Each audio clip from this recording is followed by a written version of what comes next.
Yes. The Leaf Spring Army sends its regards.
Hello, everyone. I'm the Enforcer, and I'm accompanied by Enforcer Matt.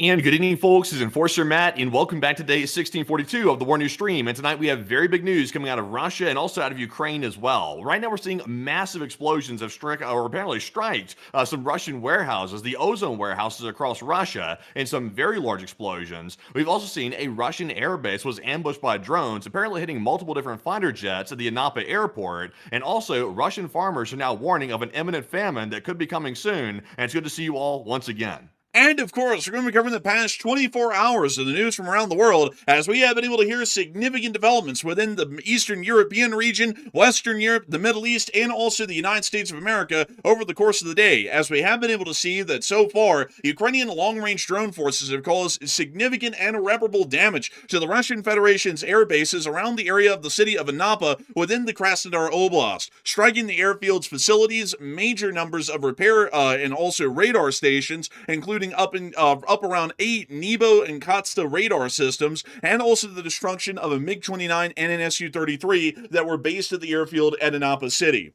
Additionally, drones then pressed onwards only 50 more miles east into Krasnodar and have also hit an ozone distribution facility within the area just south of the city. A major fire is now broken out after multiple drones hit the roof of the building and started a major and quite ravaging fire inside the building, and it appears that the fire is now going to be burning out one of the largest ozone distribution facilities in the whole of Russia.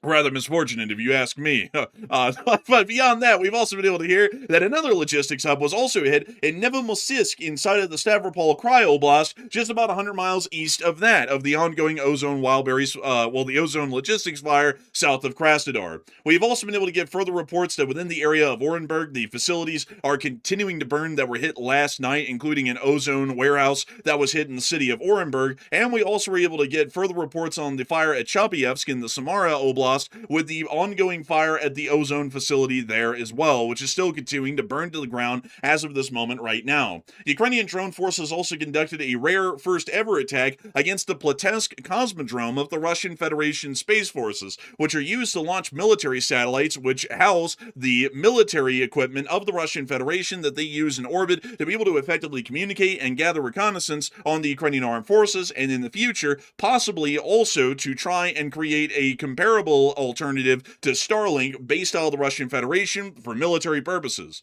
We've also seen that within the Moscow city area, there's been a significant amount of statements today made about the preparations for mobilization by the Russian government. Currently, the Russian government is conducting exercises nationwide to be able to prepare for the mass mobilization or conscription of the Russian people. And that event, they have to make sure that they are able to feed, house, and also arm and deploy these troops that will be conscripted en masse, most likely coming up here in the fall, according to all of the estimates that we've been hearing so far from intelligence reports to the public. We've even seen that this is extended to Kaliningrad, as an explanation has finally come out for the National Guard jet flights that we've seen into the Kaliningrad Oblast, with those being flights to prepare for the mass mobilization and to most likely also transit war plans to the Kaliningrad Oblast of what may happen in a confrontation with NATO and what their part is involved in that. The fuel shortage has continued to worsen inside of Russia, with people starting to see that the Euro 2 fuel that they're getting isn't really of the greatest or highest quality, and also there's continued rising tensions going on at the gas pumps. Also, we have been able to see that the Ukrainian armed forces have inflicted significant losses onto the Russian Federation and have continued to hold the line over the course of the day, stopping any Russian advances within that area. And we've also seen that within Romania, the Romanians are continuing to prepare their own drone defenses around the major international airports that they have, and they were able to find another drone within the waters around Romania today. The Polish are also stating that the Russians are preparing a larger sabotage campaign against European weapons manufacturers, and the Russians have withdrawn their ambassador to London today as well, showing that the complete diplomatic breakdown between the Russians and the United Kingdom is still developing at this moment. We've also been able to get some brief updates out of the Middle East, with the Middle East situation still appearing to be on pins and needles and very close to returning back to a full-blown conflict, at least to this point. With the Islamic Republic of Iran continuing to lay down the law inside the Strait of Hormuz, we did see that 2 Chinese VLCCs did pass through the strait today, but we were not able to get any other indications that any other vessels, rather than the 2 Chinese VLCCs, were able to make it into the Persian Gulf or out of the Persian Gulf via the Hormuz. The U.S., for some reason, is still keeping back channels open with the Islamic Republic of Iran, while the Iranians are still threatening that anyone who joins in sanctions or conflict against Iran will suffer at the hands of the Islamic Republic of Iran immensely at that point in the future. The significant gunfire also broke out around Erbil, and we've also heard that apparently, according to the U.S. Ambassador Tom Barak, he stated that the situation between Israel and Turkey could evolve into a world war depending on how that would unfold, and we're now hearing that the Gilani regime and the Syrian interim government is attempting to try and conduct de-escalations on their own as a third-party intermediary between the Republic of Turkey and the State of Israel over the course of this day. And so we are going to be making sure, folks, to get through each and every single piece of this news, starting with our largest stories first and then moving our way on down into the smaller stories throughout the night. And before we can even get on into any of that and our Sunday night fundraiser, which is already going ham right now, we actually have breaking news that's coming out on air. So Matthew, what do we got? All right, so it's not a good night for Russia tonight. It looks like they are getting absolutely hammered right now in a huge Ukrainian attack. Right now, we're seeing that the Milarovo airfield in Rostov Oblast inside of Russia is under a significant Ukrainian drone attack, literally right this second. We just got the video out of that. And also, while that's happening, we're also seeing that apparently in Feodosia, in Russian-occupied Crimea, there's also a drone attack literally slamming radar position after radar position in the mountains inside of Crimea right now. So it is truly a massive attack that we're seeing in just Crimea and mainland Russia too. So I suspect tonight's going to be a long night for Russia. It looks like the attack is still ongoing right now as we speak too, and the fires coming out of it are significant. We have videos from both locations as well. And so getting us on into our videos that we've just gotten out for the past few minutes, it does appear that within the Milarovo area of the Rostov Oblast, the Russian airfield in this area has been subjected to a significant Ukrainian drone attack. This footage here is showing that. Not really a lot to see there, rather than a brief flash of the airfield. Hopefully we'll be getting more footage here out in the near future. And we've also been able to see a radar station in a much more brilliant fashion getting hit and heavily damaged within the area of Feodosia on the southern coastline of Ukraine, facing towards the Black Sea. We can actually see one of those strikes right there in an ongoing fire that has already started on this radar system. Yeah, it looks like they've literally set the whole mountain on fire over there in the distance too, where all those radar positions are located. So that's significant to say the least. Crimea, like we haven't been hearing a whole bunch out of Crimea recently, like how badly they're doing, but they're still doing as bad as they were the last time it was a major headline. And it looks like a lot of their air defenses are getting degraded to the point where they can't even protect their radars anymore. So that's pretty significant. It certainly does appear to be quite significant, and we'll most likely be seeing folks that further updates come out on the situation within both of these regions inside of Crimea, and also the attacks that we just heard of in the Rostov Oblast, because Ukrainian attacks today have been particularly focused on the southern region of Russia around the Russian Don, including the Krasnodar Krai Oblast, Crimea, the Stavropol Krai Oblast, and also the Rostov Oblast, which we're once again hearing further reports out of once again right now. We were able to see that as getting us right on into our breaking news, speaking of which, folks, that we have over the course of the past 24 hours, that Ukrainian armed forces have conducted an attack today that, while still striking deeper into the heart of Western Russia, has generally been focused entirely on the southern area of Russia within the Southern Military District, which is charged with the responsibility of carrying out and conducting the war in Ukraine. The Southern Military District is incredibly important for that matter, as it also serves as the main logistics hub for most Russian armed forces operating within Ukraine, as most of the supplies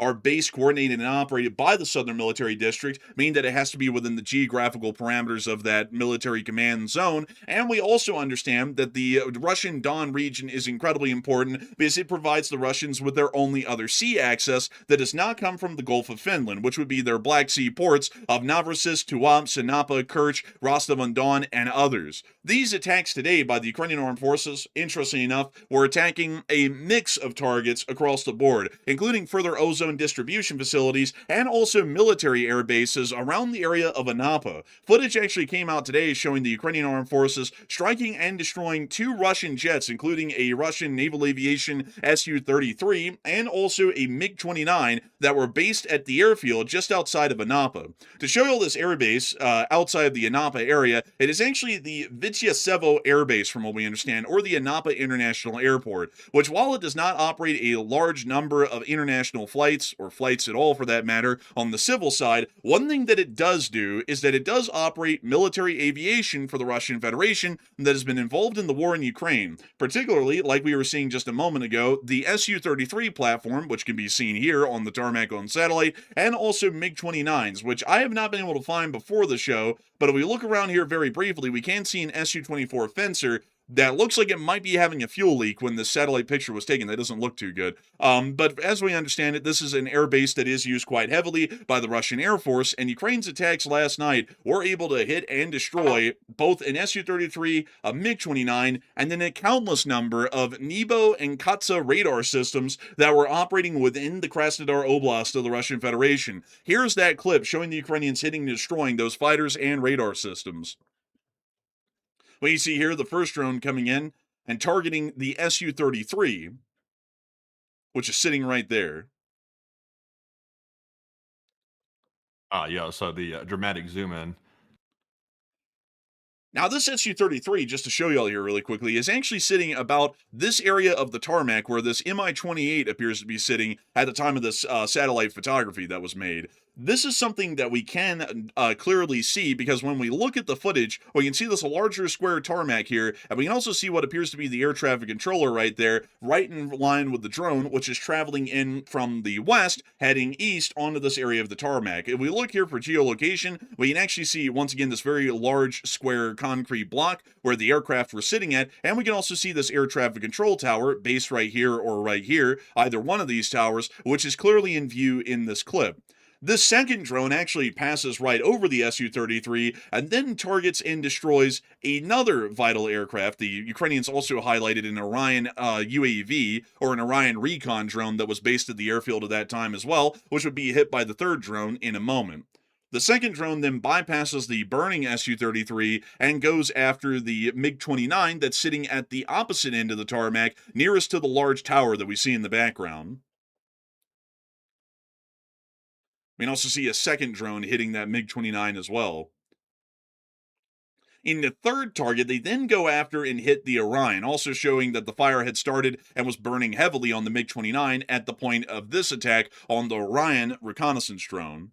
Now they start moving on into the whole of this area, including the Rostov or Rostovka Oblast, as it's actually called in Russian, on a Tor air defense system. But they went on an anti-radar and anti-air defense campaign throughout Rostov and Krasnodar, the likes of which we have not seen through the war. Once again, this Nebo radar right here, a very large, long-range radar system the Russian Federation has a very minimal number of. These are fairly rare systems, was also operating within the Rostov Oblast, near to the town of Dolatinka, which is near to the coastline of the Sea of Azov. These radars are used, from what we understand, to be able to try and pick up Ukrainian cruise missiles and also Ukrainian drones that are fired off in the Sea of Azov, to at least give an early alert to Russia that there is going to be a drone somewhere in the airspace of their country and that's going to be hitting something. Beyond that, we don't really think they get a lot more detailed information because we've never seen their air defense assets coordinated properly or effectively to be able to shoot down these incoming drones. But this drone, apparently, was seen quite well by the Nebo because it ended up closing to point-blank range and actually hitting the Nebo radar itself, apparently knocking it out from what we understand. We were then able to see that this one, based near to Sevastopol, another Nebo radar, was also hit overnight in the same series of attacks. And this Katsa 2 radar was also hit in the Rostov Oblast as well.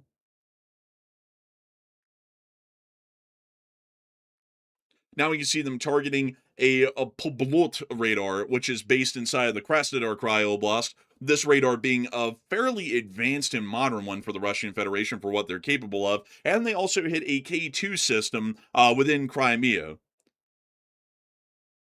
Some say it's called the Poblot radar. I just prefer to call it the shit radar because apparently it didn't work very well. Isn't it supposed to detect this crap coming in? I think their whole thing is not the problem of getting the radars up and running. I think it's the part about the radars seeing what they're supposed to be seeing, because it doesn't really look like they did that good at that. Really, it's like the radar was so useful they got to watch their own destruction in 4K. Also, for some reason, they put in this infographic here. They didn't actually show the impact footage of the Ukrainian drone that hit the S-400 battery at Galenchik. This was conducted, however, quite some time ago. From what we understand, this was days ago from what we know and what we reported, but the Ukrainians reported that this actually happened today. So, unfortunately, we don't have footage of that when they just put in this little infographic here to show the hit. And then we moved on to the actual hits we have photography for, including this hit on an ST-68 that is based... Oh. Sorry, the lightning just struck in literally at my window right there. Sorry. Man, you almost sound like that grape crushing woman. Ow, ow, ow! Bro, I was like, what the hell? Shit out of me, man. I thought I was cooked. It literally just struck right in front of me right there. That was interesting.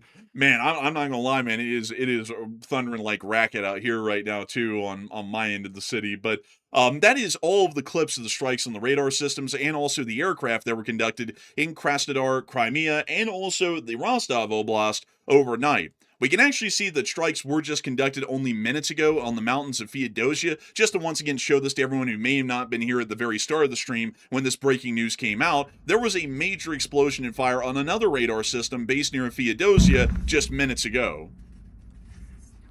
Ukrainian drones then pressed further east outside the Anapa airbase area after that attack, and then started to make their way towards the town of Krasnodar, a large city within this Russian Don region on the Kuban River, which is of famous note because it was actually a river that was fought over quite heavily by the Red Army and the German Army during the Second World War, and also was one of the main line of defenses between the Soviet Army defending these oil fields within the Caucasus regions in Georgia, and the German Army, which was attempting to advance southwards on their front in the 6th Army, if I'm not mistaken, to try, or the 8th, I actually think that was the German 8th Army, but it was their attempted advance outside of Stalingrad to try and capture the oil-rich fields within this area during that time. But moving us on out of that little historical rabbit hole of why in the world the Kuban River might be known by some people in their memory of World War II history, we were able to see something quite nice happen today inside of Krasnodar.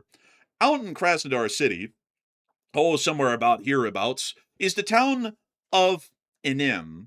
And here in this little town of Enem, which you can actually see right here, there is a wild berries distribution. Actually, I'm sorry, I believe it's an ozone distribution facility, of which I unfortunately still cannot find. I was going to try another attempt at geolocation on this on air, because I tried to do it beforehand. We actually have a picture of it, but I keep trying to find the freaking picture of this thing and where it is on the ground. But it is around the area of Enem, somewhere here in this general area. We did get to see that a picture was taken from an apartment high-rise within Krasnodar, looking south towards Enem, and they were able to see that there was a large fire and a thick pillar of smoke that had formed out here over the course of that last hour before they looked out the window again, and it appears that many people inside of the city of Krasnodar already knew exactly what had been hit and what kind of damage had been caused. And it turns out that it's another ozone facility that has been hit by the armed forces of Ukraine and largely knocked out completely, with the first decisive strike being able to land enough hits on the roof that the fire started evenly across the entire area and has caused the building to start collapsing inwards on itself. Here is the load of clips that we have from the area of Novomossilsk. Actually, this one's in Novomossilsk. Let me move this one over, folks, over here, because that's actually another one that we have to get to here in a minute. Kind of a bit of a spoiler there, but let me get on to the rest of the clips that we have here in Enem, where we were able to see that inside of Enem, right there, you can see there's Enem, the ozone building was burning to the ground. In a minute, folks, I'm going to have to try once again to get where this is, like geolocated on the satellite, because it's in Enem. It's not a big town. I cannot find this thing, however, but here's the clip. Oh, that sounds like another drone coming in.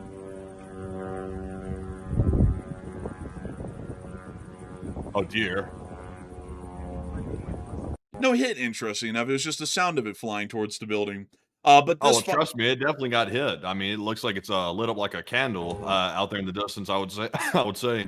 But are we sure, though? I mean, like, maybe, Matthew, that's just normal industrial processes. Maybe we're just being too pro-Ukrainian. Maybe ozone buildings just burn like that sometimes. Yeah, it's burning right into the ozone layer for sure. Man, real. This is a duplicate clip, but to show y'all this is the satellite picture that was had of the ozone facility that's on fire. Now, my problem is, folks, is that the only building I could really find that was kind of close to that is this one, but it's not it. It's in the Enem area, and it's got to be on the highway, but I cannot find this thing for the life of me. Like, if y'all look around here yourselves, it's impossible to find a building that looks like this one. And it is there. I mean, it is quite truly there. It is an ozone building that was known of and on the ozone wildberries bingo cards that existed yesterday, but I cannot find this thing for the life of me. It appears to be near Also, we smashed the goal. Hey! Go. I mean, we smashed that goal. Right now, we are at about $2,018 raised right now. Hal Rose put in a 333 and brought us right over the $2,000 mark. So we have officially,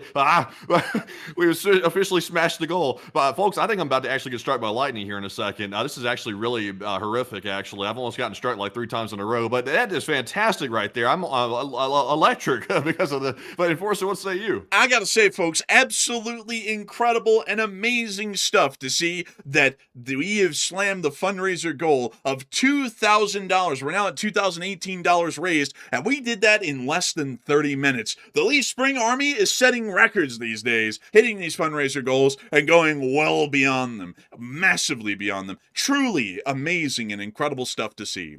And moving us right on out of that congratulatory remark about the fundraiser being smashed, I'm still trying to find, folks, this ozone facility, and someone said it's in the bottom right, and I can't find it down there either. I mean, this facility on our satellite footage or satellite photography simply does not exist. There is not a single ozone facility out here on satellite, which is suggesting that it might be relatively new and that we just have not seen it because it's not on the satellite yet, because the satellite photography has not been updated well enough. However, it is right there, and that we do know. I had to make sure of that, folks. And we also have a third clip here showing the ongoing fire at that ozone facility.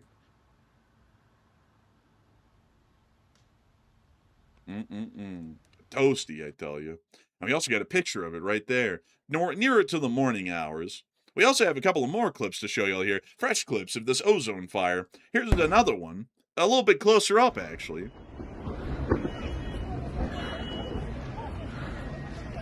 Капец.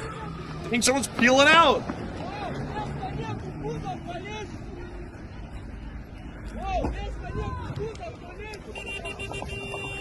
This is almost identical to that one we saw the other day. It kind of is, you know? Oh, you hear it. You hear it coming in. Oh! It is a different one, though. I think it actually is different. Yeah, this is the one down in Krasnodar.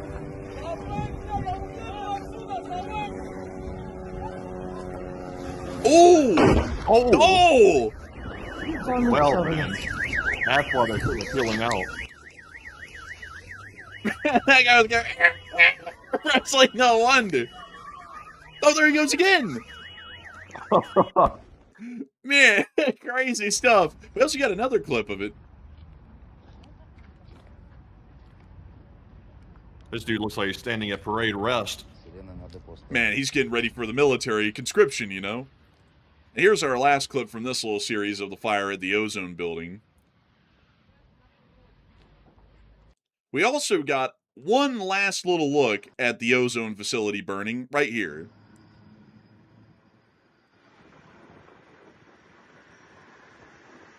The fire is even lapping out of the truck loading docks at the very ground level of the building.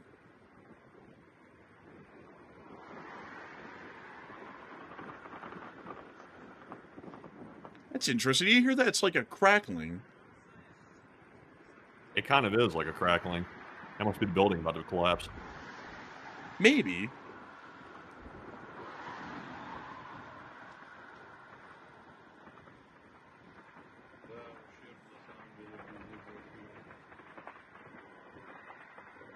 It's a very interesting crackling sound. You know, folks, I'm not saying that they have ammunition in this building, but what I am going to say is that I have heard this crackling sound before from small arms ammunition fires, but it may also be lithium batteries as well. Lithium batteries snap, crackle, and pop when they're on fire, so it might be a lithium battery, but still, it's quite an interesting noise coming from the building while it's burning, because we've never really heard a noise like that one before from any of the other fires. Most of the other fires are a large or loud whooshing sound that's coming out of the building from the fire. The fire almost operates like a vacuum sucking in oxygen towards the flames, which is what creates that whooshing sound. That one, though, is a fairly decent snap, crackle, and pop sort of a sound, kind of like crispy, like those little crispy things or whatever the hell they're called. What are those things called, Matthew? Rice Krispies? Rice Krispies, there you go. Y'all can tell I just crawled out from under a rock. But this is being heard from the filming point, which is at least a half-mile away, if not further. And so it's making a lot of people wonder, what's going on here with these strikes on these Ozone facilities and the Wildberry facilities? What is going to be happening to the Ozone e-commerce company now that these strikes on these warehouses are becoming a regularity for them? And Matthew, what are people thinking about that? And alas, what are you thinking as well? So we are seeing that the prediction I made a few days ago was almost prophetic to a certain degree. Now that Ukraine is rapidly increasing their attacks on the Ozone e-com warehouses across Russia, so far they've hit, I believe, 2 of them in total. I think there's 2 of them that's been hit so far. I think we just saw the second one tonight. So what's going to happen now? And it looks like 74% of the audience said it seems like bankruptcy could be around the corner, possibly, while 8% said Putin will end up saving them, and 6% said Ukraine will be forced to back off. So my prediction was, I thought that once they got done with wildberries, which Ukraine had been striking significantly, they struck a hell of a lot of wildberries warehouses, they were going to simply start that exact same campaign on the next company, which is Ozone. So it appears that's exactly what they're doing, which is exactly what we predicted here on the channel. So I would say we have not seen Wildberries publicly state how they're doing financially. You can fairly assume they're probably not doing well. I mean, after all those losses right there, I mean, naturally, it seems like they would be doing quite poorly, actually. So I would suspect that somebody's probably helping them out to a certain degree, maybe the Russian government, that could be. But I would suspect that both Wildberries and Ozone are in extreme peril. And somebody's asking a very good question in the chat right now. They said, what percent of the GDP does Ozone represent compared to Wildberries? We do know that Wildberries is about 2% of Russia's total GDP annually, which is obviously a massive amount for one company. But we'll have to look into what Ozone is as well, what percent GDP they occupy, because obviously they're a pretty big company. They're a competitor to Wildberries, and if they get taken under, I mean, that could be another massive hit. But Enforcer, what say you? Matthew, it just hasn't been two wild berries that have been hit. There's that one down in Krasnodar.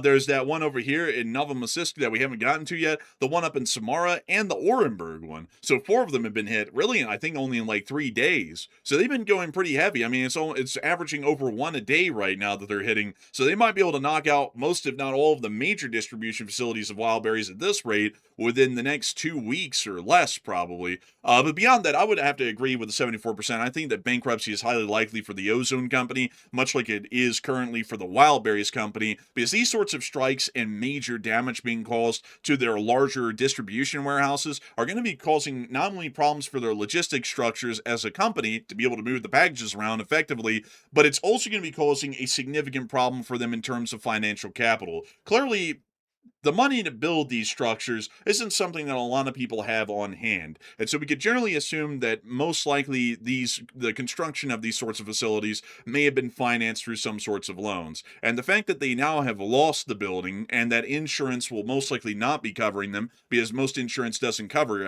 acts of war, then we could generally assume that the company basically is out of pocket to rebuild the entire facility from the ground up, which they don't have the money to do that, and they also don't have that facility producing profits anymore or helping their company to produce profits to make sure that they're able to cover any types of loans that they may have had to be able to construct the facilities, which then means that they're in the red every single month, most likely. So I would say that the situation with Ozone is very similar to Wildberries. I think that both of them are going to be in quite the bind to be able to find any way to keep their companies afloat under Oh, this yeah. kind of major duress and pressure. I would say so. Also, it says here, I'm trying to read this Reuters article real quick. It says here, together with smaller rivals, Wildberries and Ozone sell goods and services worth the equivalent of 8.5% of Russia's annual GDP. So if that 8.5% number is accurate, that means Ozone's a much larger company than Wildberries from the looks of it. So, I mean, if both of those companies, falter or they go under, they go bankrupt, which right now Wildberries is in, I would imagine, foul shape. We don't know exactly what their financials look like, but I mean, they've taken significant hits over the course of a month or so. But if Ozone also gets hit as bad as Wildberries and 8.5% of Russia's GDP goes down the toilet in a time where they're already in a massive crisis economically for the country, I mean, I'm not sure if a country can survive that in a crisis like this. I would agree. I don't really think a country could. I mean, what was the largest part of the GDP that disappeared during the 2008 financial crisis? Do we have a number on that? Let's see here. I'll have to do some research. Hopefully, we can get the number on that one really soon, folks, because that would give us a little bit of an idea of how bad the 2008 financial recession was, which, once again, folks, largely was in an economic peacetime for the United States of America. And while we may have been involved in Iraq and Afghanistan, they weren't a significant drain like this war is on Russia. But do you have the number? So during the downturn of the 2008 recession, the Great Recession it's called, it dropped by a 4.3% from the peak, with a severe annualized plunge of minus 9% in the economy for the GDP. So it was as significant. The 2008 Great Recession, which was a horrendous time for pretty much every American in the country, that was about a 9% GDP drop during that recession. So Russia's looking at that same horrible Great Recession drop, and they're already struggling, by the way. The U.S. was generally in decent shape before the 2008 crisis hit. Russia's already in pitiful shape, and now they're about to take a Great Recession hit, from the looks of it. It certainly does look like they would. I mean, and once again, folks, we had to remind everyone that some people will say, well, the U.S. survived the 2008 recession, but we didn't have a war that was going on that was, say, blowing up, major industries here in the United States of America. That wasn't happening. And we also weren't having a terrific fuel shortage at that time either. Russia has both of those going on, and they're also spending record sums of money that they hardly even have in the government to be able to try and pay for the ongoing war in Ukraine, which is far beyond their abilities economically. So I would say that this sort of a drop off of GDP and also what this could do to the financial institutions in Russia, on top of the fact that they can't get any international monetary relief because of the sanctions, may lead the Russian Federation into an economic spiral that is completely unrecoverable if these companies actually have to declare some sort of receivership, bankruptcy, or any other sort of financial fallout, basically, because of the damage that the Ukrainians are conducting against them. And it wasn't just the Yeah. facility in Krasnodar that was damaged, but what do you have anything to add? Yeah, also, by the way, all Russia can really do is take on more debt. That's all they can really do, unless they get that outside help you were talking about from like China, which I think they might get some outside help from China. I think they've been getting it personally. I've been pretty steadfast in saying that for quite some time. But they can just simply print more money in Russia, print more worthless rubles, and devalue their currency even further, and take on more debt, and obviously make the bond yields go through the roof when they start doing that too. They can start doing stuff like that, but that's going to be a long-term loss for a short-term gain. The complete opposite of what the U.S. is trying to BS everybody on with Iran. But it would be a very bad idea to do that. But I think that's pretty much their only choice.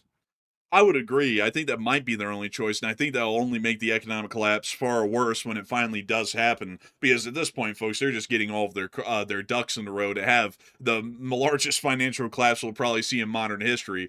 And what happens afterwards is really the question, and how bad it will be is. But the more they cook the books, and the more they try and keep the country alive for now, the worse it's going to get when it finally does collapse.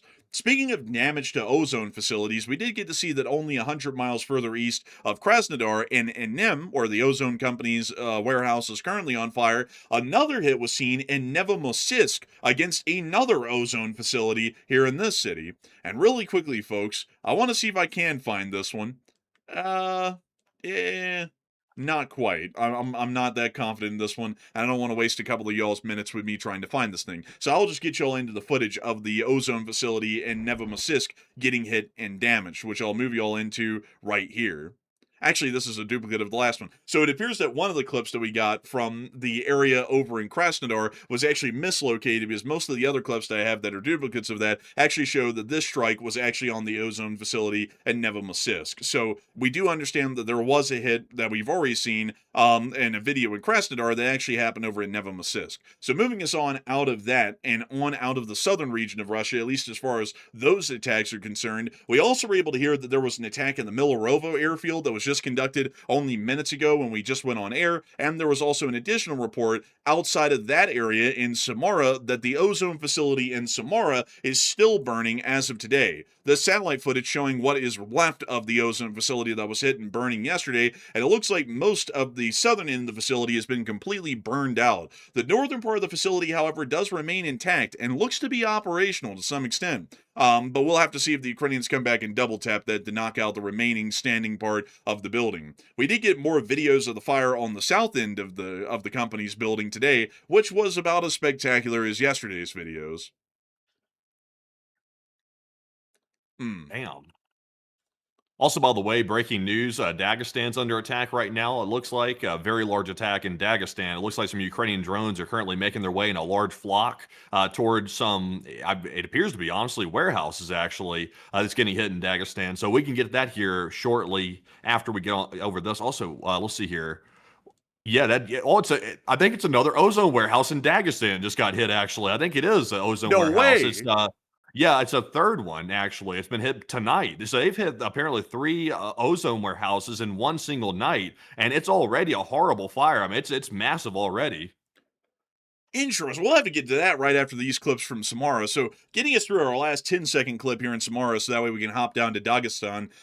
We can see the fire once again on that ozone building that was hit yesterday, and of course the fire was as large as usual. But moving us on from this news and on down south and into Dagestan, before we even get to it, I see a lot of people in the chat saying, what the hell is a Dagestan? Well, a Dagestan is a region in Russia here on the Caspian Sea that includes this larger town of Matkachala, if I'm able to pronounce that correctly. And generally, Dagestan is known globally for having some pretty good MMA fighters, I believe, if I'm not mistaken. That's really their only claim to fame. They also have a heavy presence of ISIS-K in the mountains of the Caucasus in the southern part of the province, which also make them somewhat significant. But, Nathy, what do we got out of Dagestan at this point?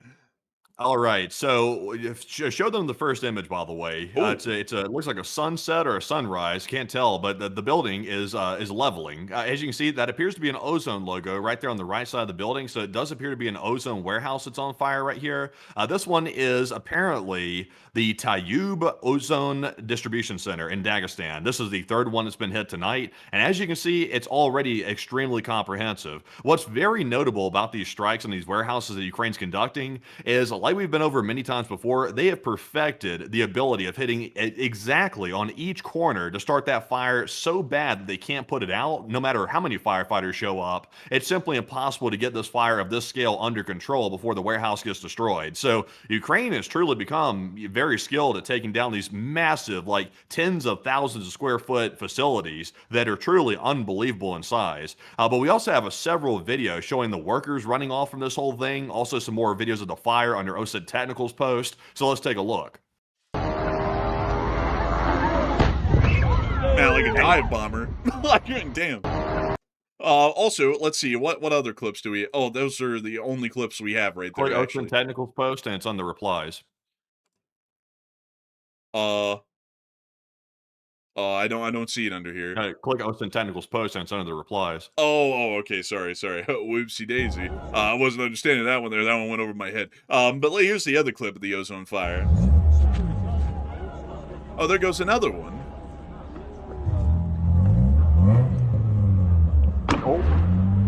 Oh. I tell you, they hitting these things heavy like. Let's see, where is this ozone facility? Oh, so this one's new as well. It actually doesn't show up on the satellite even. It's just an empty field on satellite. But this is where the ozone facility is on the map. And that's what it looks like in the present day. And now this large fire is what it looks like currently. So the brand new ozone building that was probably built just within the last year or two has completely burned to the ground as of right now. Not good. Not good, I tell you. Yeah, I would say definitely not good. The fact they're going down to Dagestan too to go hit stuff, it's like that means they're going to hit pretty much that confirms it. Like they're going to try to do the exact same campaign that they did on Wild Berries on Ozone. I would say at this point it's a pattern. It's clearly a strategy at this point. They're going to go all the way with Ozone. So it's not just a hypothetical. It's very possible that an entire 8.5% of Russia's annual GDP is currently in jeopardy right now, especially if Ukraine continues it and they're able to finish the job with both of those companies. I mean, that could be as serious as the oil situation that's going on. It could be the feather. It's not really a feather. It could be the anvil that breaks the camel's back. Man, this is going to be that anvil that falls on the Russians and squishes them into like that cartoon accordion guy. When they get up out of from under the anvil, they're going to be walking around going like the accordion people. But I got to say, folks, apparently the Ukrainians are also getting on the trend of sending drones to Dagestan 3 years and forgetting. But the Russians down there are certainly not forgetting about all of this. Also, Mandy, did we have the location of where this was in Dagestan, like the town? Because they're saying it's the Tyube, Tyube. Is that a town in Dagestan, or is that the name of the facility? Let's see, Tube. I don't have anything coming up under that. Well, punch in Dagestan behind it and see if it brings up the town. Oh no, it would autofill Dagestan if there was one there. There's nothing spelled that way, so that might be some sort of spelling they're using for the posts that they have from other locations, but it might be spelled differently for Google. Did they say it was near Makachala? Because we might be able to look around there and find it if it's around there. So let's see here. They don't really say. Like I would have to look a little closer. Is it on the Ozone bingo card that the individual made on Twitter? Like it should have a bingo card for Ozone. Let's see here. Let me see if I can find that Ozone bingo. Let's see if we can spot that facility on the bingo card. So let's see here. I have the bingo card that I just reposted right now. Let's see if we can spot this thing. It's reposted on the Twitter page. So it says Tube, Dagestan. It's apparently the 6th largest one they have from the looks of it. And it's under our reposts? There it is, finally. Oh my goodness. Dude, it took me 6 reposts. So let's see here. Dagestan, Tube.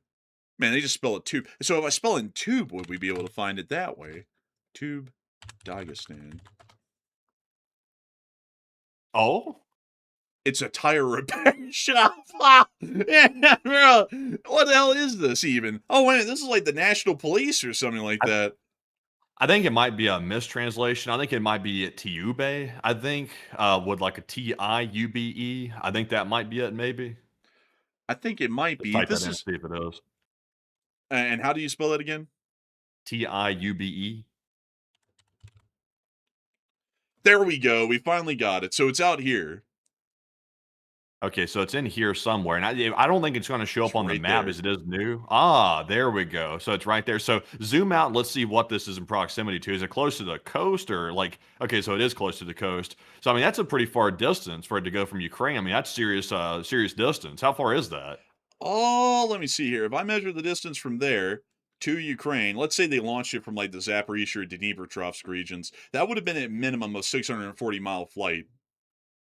That is that's pretty lengthy. Honestly, that's not too lengthy compared to what Ukraine has done in recent months. But I mean, that's still pretty serious. Yeah, and they also had those rigs out in the Caspian too, like in the North Caspian, and they also hit Makachala and took out some of the ships in the flotilla there as well. So I mean, it's not like the craziest linked strikes we ever seen, folks. If it was like 1,400 miles, then it'd be nuts. But these days, this is actually somewhat normal in terms of range for the Ukrainians to hit something like this. But it is also showing that they are going all the way out, pulling out the nines basically, to try and hit everything that's of any kind of economic value in Russia. The wild berries and ozone facilities being their key targets in that regard. But also, Matty, it's quite interesting because this satellite picture was taken according to the bottom mark in 2026. I'm not entirely sure if that's accurate. I think this might be from 2025. But if we're looking at this right here, this ozone building is relatively new because in this satellite picture, it was still under construction at the time the satellite went over and snapped a picture of this area.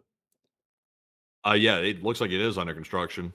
So, from what we can get on that side of things, folks, this means that a lot of these buildings are largely brand new. And that also means that if the companies that built these structures had to take out loans to be able to build them, then they are now out of pocket quite a tremendous amount of money. Insurance policies, generally, from what we've heard, don't really cover damage caused by war or acts of God, as they're sometimes called, which include war, under most insurance policies for structures like these and also vessels. And also on top of that, with this structure being brand new, they had hardly even started if they have a loan on this thing to even pay off the loan on the building that's supposed to be generating profits for them to pay it off. So we're looking at all of that and generally taking a great deal of assumptions. These companies like Wild Berries and Ozone, if all of these facilities are this new and were just recently constructed, they're not doing well at all. I mean, if anything, they might be in the hole a great deal more than we would have ever thought, Uh, especially.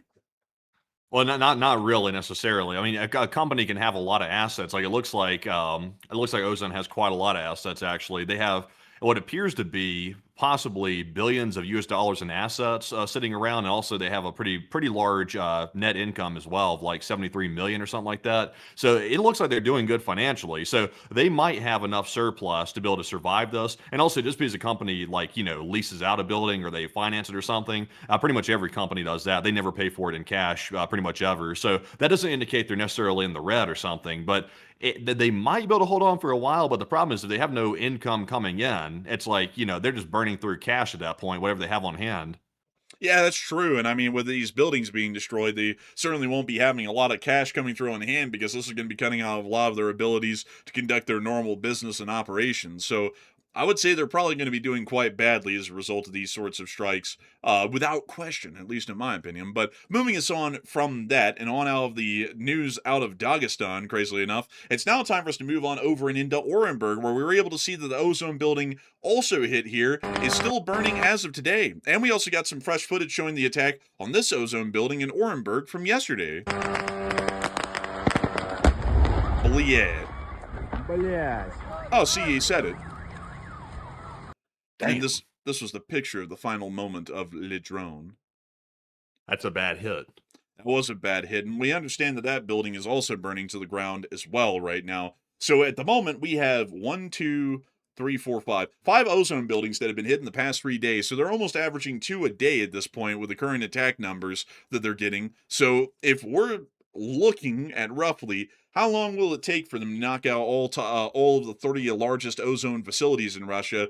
At this point right now, about 10 to 14 days probably. If they up the number to 3 a day, they might be able to knock out all of them in about the next 10 days. If they only keep it at about 2 a day, it might take them about another 14 days to be able to knock out all of these ozone warehouses throughout Russia. So quite bad news, I think, for the ozone company. I don't really think anyone expects that all of their warehouses are going to be burnt to the ground in the next 2 weeks to 10 days, and they'll have to be figuring out how to conduct operations in very creative ways, considering they're not going to have any distribution warehouses to do anything with at this point. But moving us on out of that bit of news of all of the ozone attacks that have been conducted throughout the Russian Federation, we have been able to hear something else today, folks, that has been quite interesting to say the least.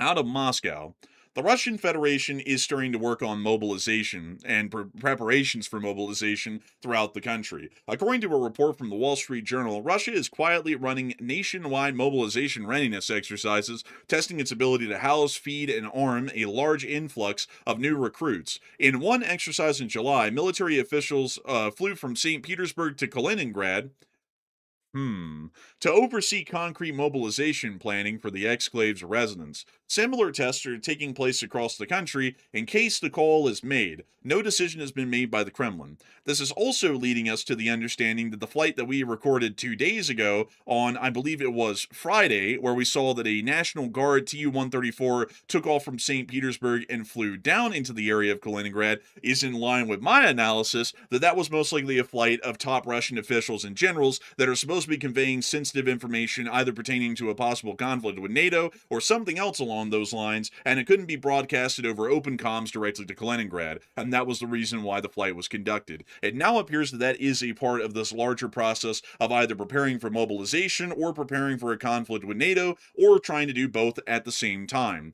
A lot of people are wondering when this mobilization may be conducted because clearly a country does not go through the efforts of figuring out how to pull off a mobilization if they think that they will never declare and conduct a full mobilization. The fact that they are preparing and planning for one shows that they're certainly going to be enacting that or calling that forward here in the very near future. And Matthew, what are people currently thinking right now about this, and what are you thinking about it as well in terms of if a mobilization is called, and if it is called, when it would be called, and why?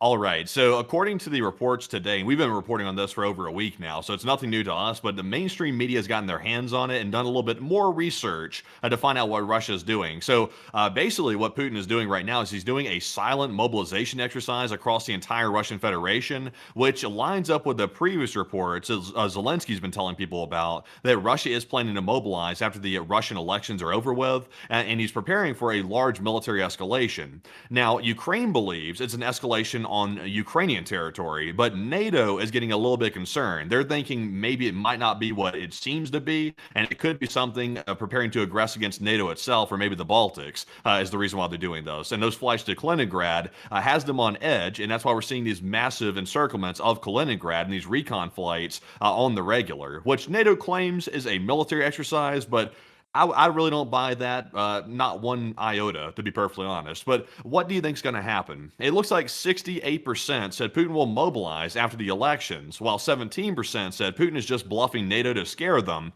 and 8% said I'm 50-50 on this one.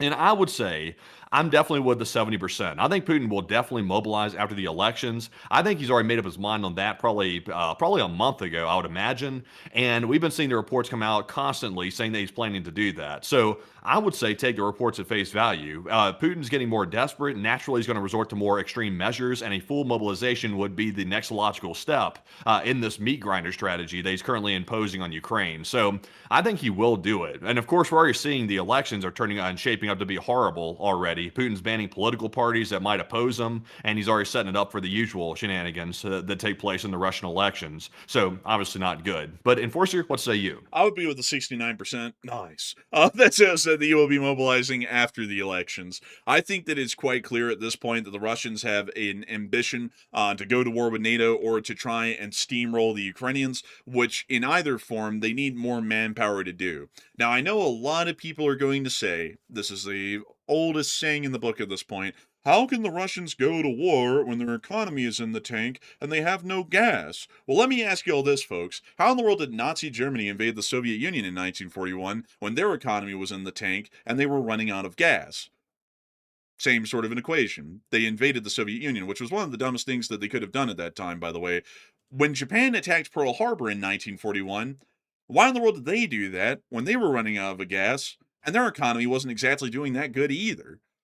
You see, a running trend here, folks, is that whenever a country looks like it's about to be going into the tank and there's really no way out, they might take extremely desperate or rash actions because it's either they go down quietly or they go down swinging. And if they go down swinging, there might be a chance they get a lucky blow on the other guy's chin that's going to knock them out and they win. That's at least the thought. And that's why sometimes countries, when they're in the tank or almost down and out, actually try and go out swinging, is because that might give them a chance to recover from the situation they're in. Otherwise, they're on the down and out anyways. So y'all can see, just by the examples of World War II, with the two largest Axis nations involved, the Germans and the Japanese, they had the very same situation economically and materially, and they also conducted the exact same action of escalating far beyond their means and then getting curb stomped right afterwards in the following years.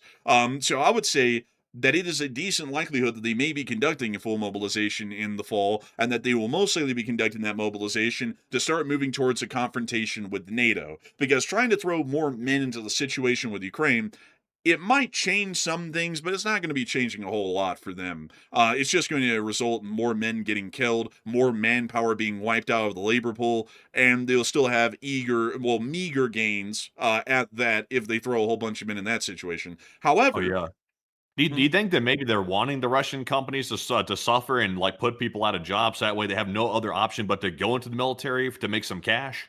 oh no, because like in the full mobilization, it wouldn't matter anyways because everyone's just going to be conscripted. Everyone will get their little letter or their notice in the mail from the Russian government saying you have to report to this location for processing so that way you can get put into the armed forces. And unless if someone is vital to the war effort on the industrial side, they'll just start sweeping people out of their jobs.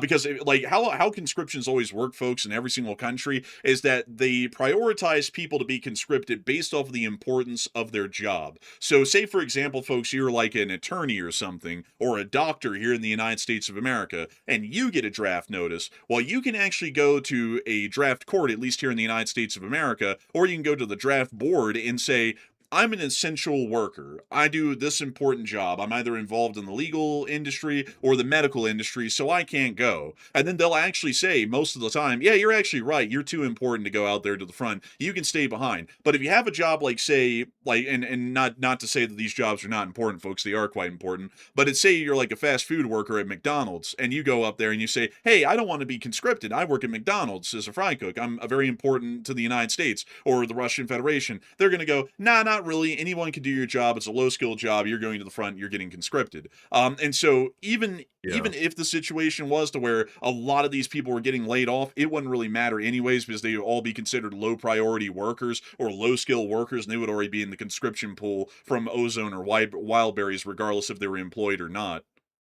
But it's a little bit different, though. Conscripting people creates enemies, especially if they don't want to go into the war. It creates hostilities, and that hostility branches out like a tree amongst all the entire family of the conscripted individual. So their parents are going to be mad, the conscripted person is going to be mad, their grandparents, extended family, cousin. I mean, all these people are going to be pissed that the Putin regime has conscripted their loved one like that into a war that they probably won't survive. So it's a lot less abrasive if they simply get put out of a job and they have to go join the military because they can't find work elsewhere. That makes it look like Putin's actually their savior to a large degree. I mean, he's providing them a way to make money when they've lost their job elsewhere. So I'm not saying Russia's necessarily, wanting these companies to lay like tons of people off, but it's kind of like a good unintended side effect to sort of tamp down on public unrest because conscription is not going to be popular. I don't think it will be whatsoever. But Putin's going to crack down on people to make sure that they can't revolt. Maybe so. I mean, that might be the case, and maybe they're thinking that it's kind of a bit of a lucky windfall. But in another way, it's not going to be a lucky windfall for them if those companies go completely under and the Russian financial institutions tank, and then the Russian government can't even find a way to finance all of these new conscripts to keep them fighting for any period of time. Then it will end up becoming a curse in its own right, even if they look at it originally in terms of the public optics or propaganda as a bit of a windfall or kind of a bit of a win that the Ukrainians might be giving them. But maybe so. Maybe that is the case. But outside of that, we've also been able to hear some other interesting developments in concerns with the Russian Federation and its ongoing escalations against NATO. We were able to hear today that according to another report that came out from the Telegraph, Russia is reportedly escalating a covert sabotage campaign against European defense factories supplying Ukraine. Western intelligence says the Kremlin increasingly uses local criminals recruited online and paid in cryptocurrency, giving Moscow plausible deniability while keeping attacks below Ukraine or NATO's Article 5 threshold.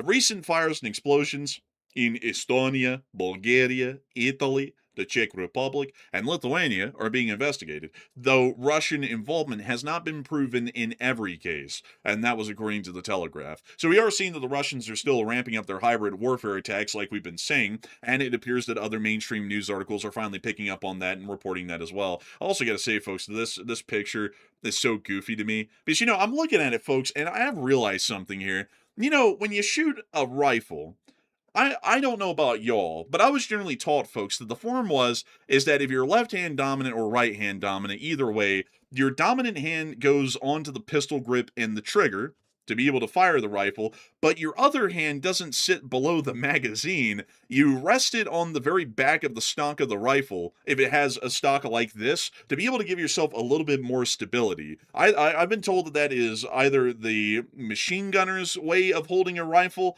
or a sniper's way or a marksman's way of holding a rifle. I'm not really sure which it actually is, but that's the way I've always been told to hold a rifle. And looking at this picture, this looks goofy as hell. He's using his palm or his fist as an additional rest for the rifle, and it's on the magazine. It's I don't even understand that. It's I feel like you get a lot more stability by putting your hand on the pistol grip and then putting your other hand basically on your shoulder and holding the stock against you.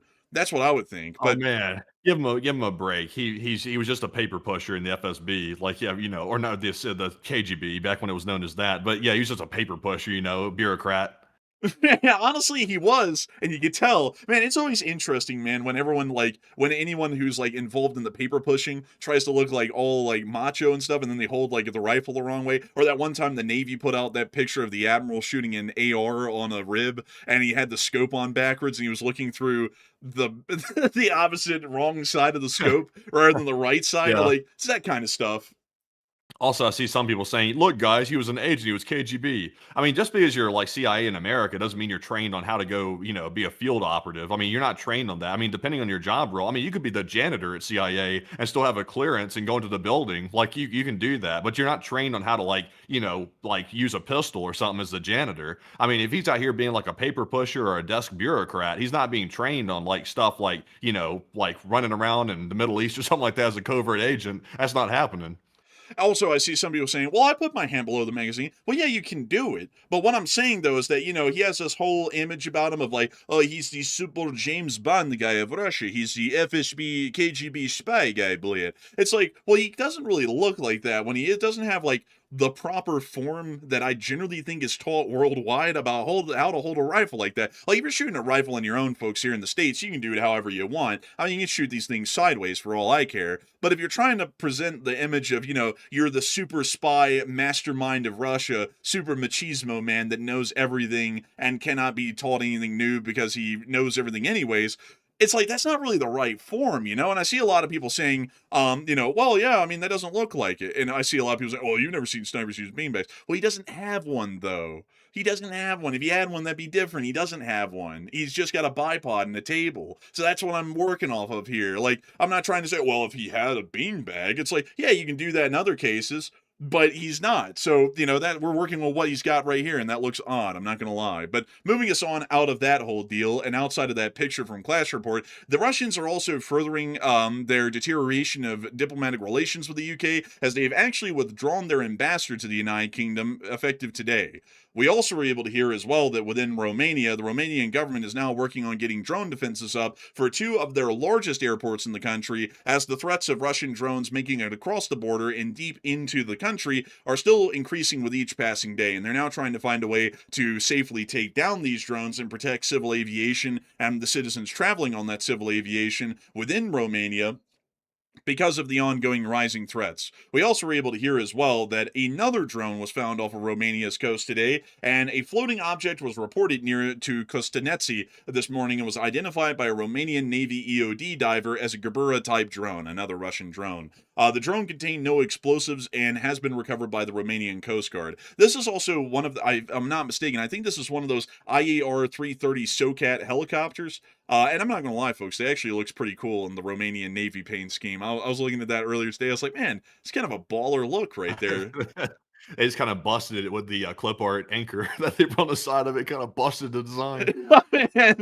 Man, how do we know that you're the Marines? We put the big anchor on the side, man. Like, what else do you want? It looks like they ran out of graphic design budget and they just went and grabbed the first thing they saw on clip art. Here in the United States, man, they're like, oh, how do we do the Marines? They're like, I know, a globe, an anchor, and an eagle on top. Yeah, that's gonna look cool, and it does look really cool. Meanwhile, Romania, they're like, damn, how do we make a symbol for the Marines? Man, they started typing in Fiverr and came to the first guy for $10 and said, design a Marine Corps like emblem. We want something. And they got an anchor and they just ran with that. But moving us on out of that whole deal, it does appear that that's all the situations as we were seeing them today between the Russian Federation and NATO in the larger part.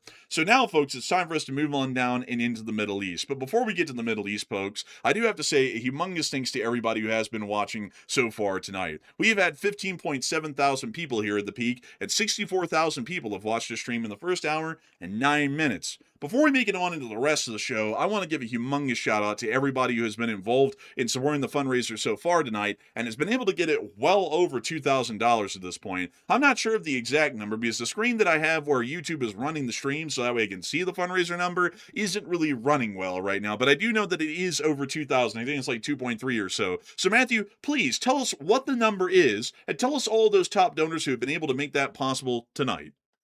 All right, so we are sitting at $2,146 raised of the $2,000 goal right now, and we are doing fantastic, by the way. 146 smackaroos in a surplus, which is way better, by the way, than the U.S. national federal deficit, which is not a surplus, that's a deficit, as the word deficit sort of implies. But we are doing fantastic right now, and a huge shout out to LSA for making that possible. And to call off our top donor so far, we had a $1,000 donation from none other than Tyler from Everett, who threw in the largest donation of the night. He told me over Patreon he was going to do that, and I saw it came into the chat, and I was like, there he is right there. He threw it in. So a huge shout out to Tyler for once again a wild donation tonight, and truly very generous indeed, and going to a good cause, Razom, to help the Ukrainians. Also, a big shout to Hal Rose, who put in a $333 support to the fundraiser, and a huge shout to Hal as well, along with Hal once again, who put in another 100, along with Old Warrior Fellow, who put in a 76, and Chef Danny B, who put in a 50, along with Rad Doctor, Bex Chitwood, Cerebros 3, and Chef Danny B once again. And a huge shout out to all of our top donors, everybody else that threw in a donation as well. Even if we were not able to call you out, a huge shout out for making it possible tonight with a whopping almost $2,200 raised as of right now. But Enforcer, what say you?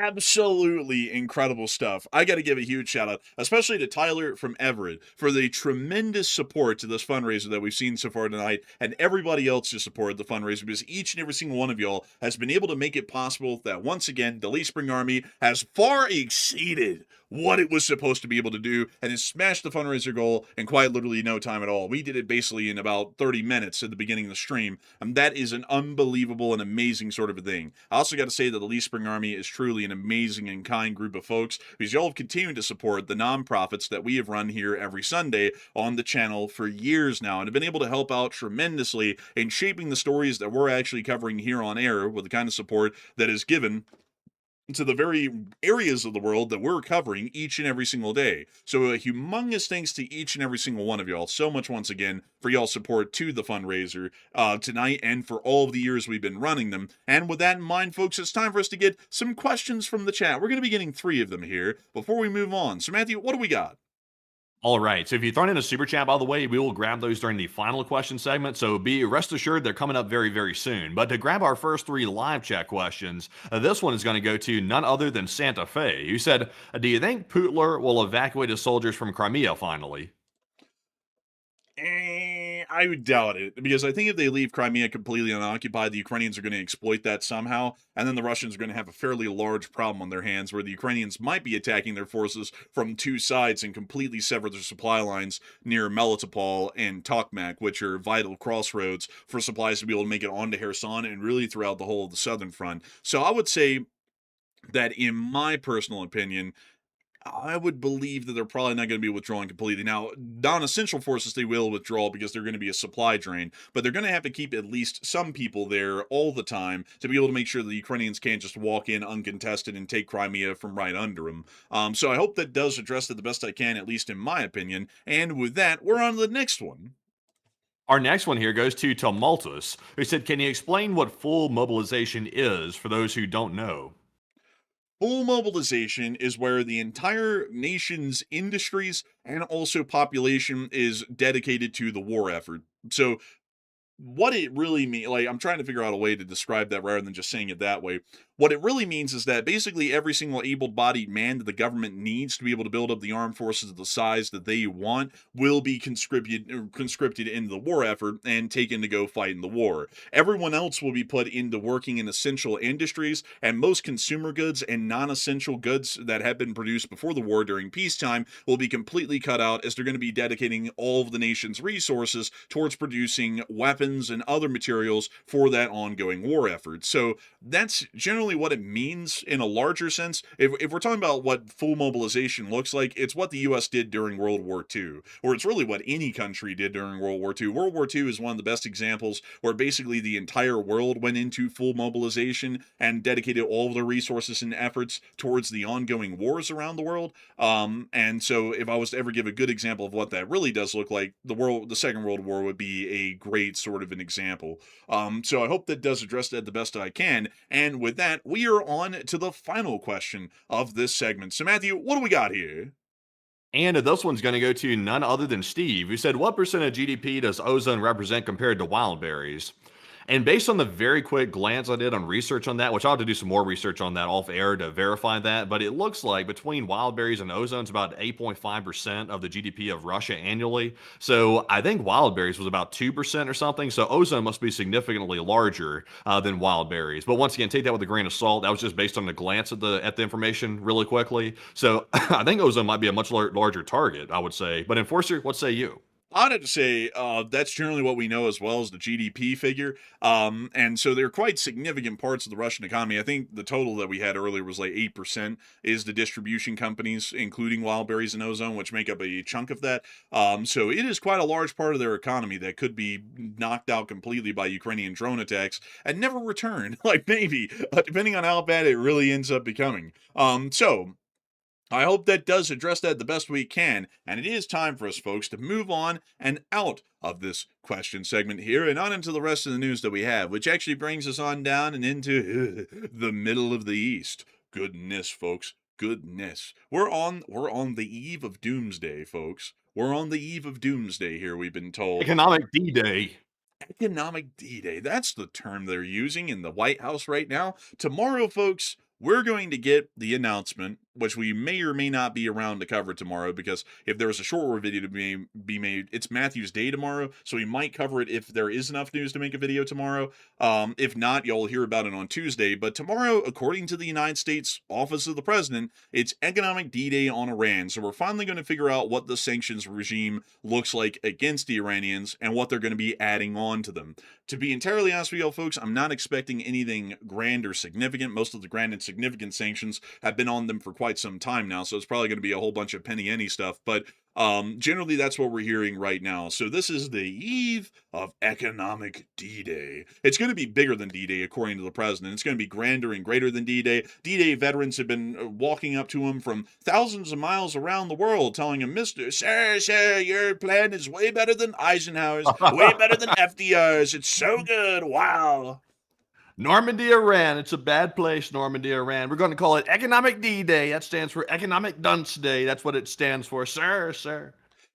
So many World War II veterans, they walk up to me and go, Sir, D-Day was a tough time, Normandy Beach, but honestly, I was a little sniveling coward. If you were there, Mr. President, you would have gotten it done in 5 minutes. The Germans would have literally thrown up their hands when you walked on the beach. It would have all been over. Truly great. We're not even the greatest generation. It's in fact you who is the greatest man alive. Whoa-wee. Wow. Moving us on from all of those jokes, we have been able to hear that the Iranians have been trying to lay down the law today, right before that comes around into being tomorrow, whatever that may be. And we have been able to hear that the Iranians have made a couple of announcements from the Persian Gulf Strait Authority today, which have been something else. According to senior Iranian official Mohsen Rezai, which we've heard much of over the past few months, if economic war continues, not a single drop of oil will be exported, neither through the Strait of Hormuz, nor from anywhere in the Persian Gulf. Iran will regard any country's participation in or support for America's economic war against the Iranian people as an act of war. Also notice that I'm blown away. I'm surprised. Also notice, though, that they said they're going to be stopping it from anywhere in the Persian Gulf. I wonder if that includes Saudi Arabia's exports from the Red Sea, because I know it's not the Persian Gulf, but it is a Gulf state nation. So it's like, does that include the Houthis completely blockading the Bab el-Mandeb or not? Because that part is kind of a little bit up in the air, in my opinion, right now. It could actually be the case that the Iranians are going to leverage the Houthis to completely close the Bab el-Mandeb as well and leave the Suez as the only viable route, even to the ports of, let's see here, it's Yanbu, and I believe it's also the port of Jazan, which are the only oil loading ports that Saudi Arabia has on their coastline. It's like, I wonder if it includes that. I'm not entirely sure. But we've also been able to hear as well that another statement was put out today that they are now putting out new directions from that little Persian Gulf Strait Authority that the Iranians made a little while ago. And they stated that vessels that violate Iranian protocols could face restrictions on subsequent voyages, so time out, including fines, detention, and seizure. Cargo owners are being told to check Iran's non-compliant vessels list before chartering. Any vessel conducting ship-to-ship transfers or other transactions with a blacklisted vessel will itself be added to the list. That's deep. We've also been able to hear a couple of other developments as well out of the Iranian government. But before we get on into that, I do want to show you all the only vessels we can confirm that made it through the strait today, as far as oil tankers are concerned. 2 Chinese registered vessels made it through the strait today. The new voyage, which had departed from Al Hamria in the UAE, had actually transited the Strait of Hormuz via the Iranian corridor. Once again, the Iranian shipping corridor, mind you, meaning that it made it through with Iranian approval. It may have paid the Iranians to make it through, which then means that it won't make it through the U.S. blockade of the Gulf of Oman, meaning this oil is still not leaving the region. And the Chinese registered oil tanker Music, weird name, crossing the Strait of Hormuz inbound, also made it through into the Persian Gulf today, but it was unladen and not bringing any oil out of the region. It was actually going in the region to try and get some oil.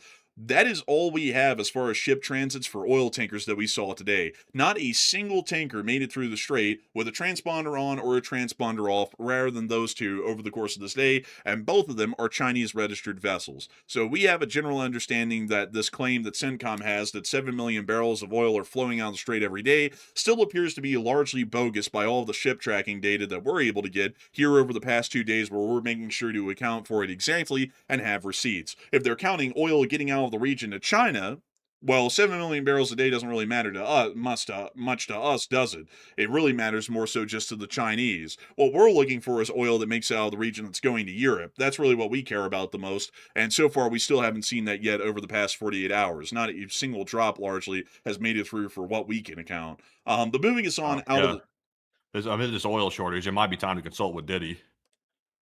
Man, honestly, man, I heard that he got his in bulk. Man, honestly, the way things are going now, I would not be surprised if they said, we're going to start consulting with Diddy. I would not be surprised if something like that actually happened at this point. I mean, yeah, it's never out of the question, it's never truly out of the question these days. Anything can happen. We also were able to hear that up in Tehran, the Iranian government made another statement, and this one was made today by the exiled Crown Prince, Reza Pahlavi, who is not actually in Iran, but we put the post here.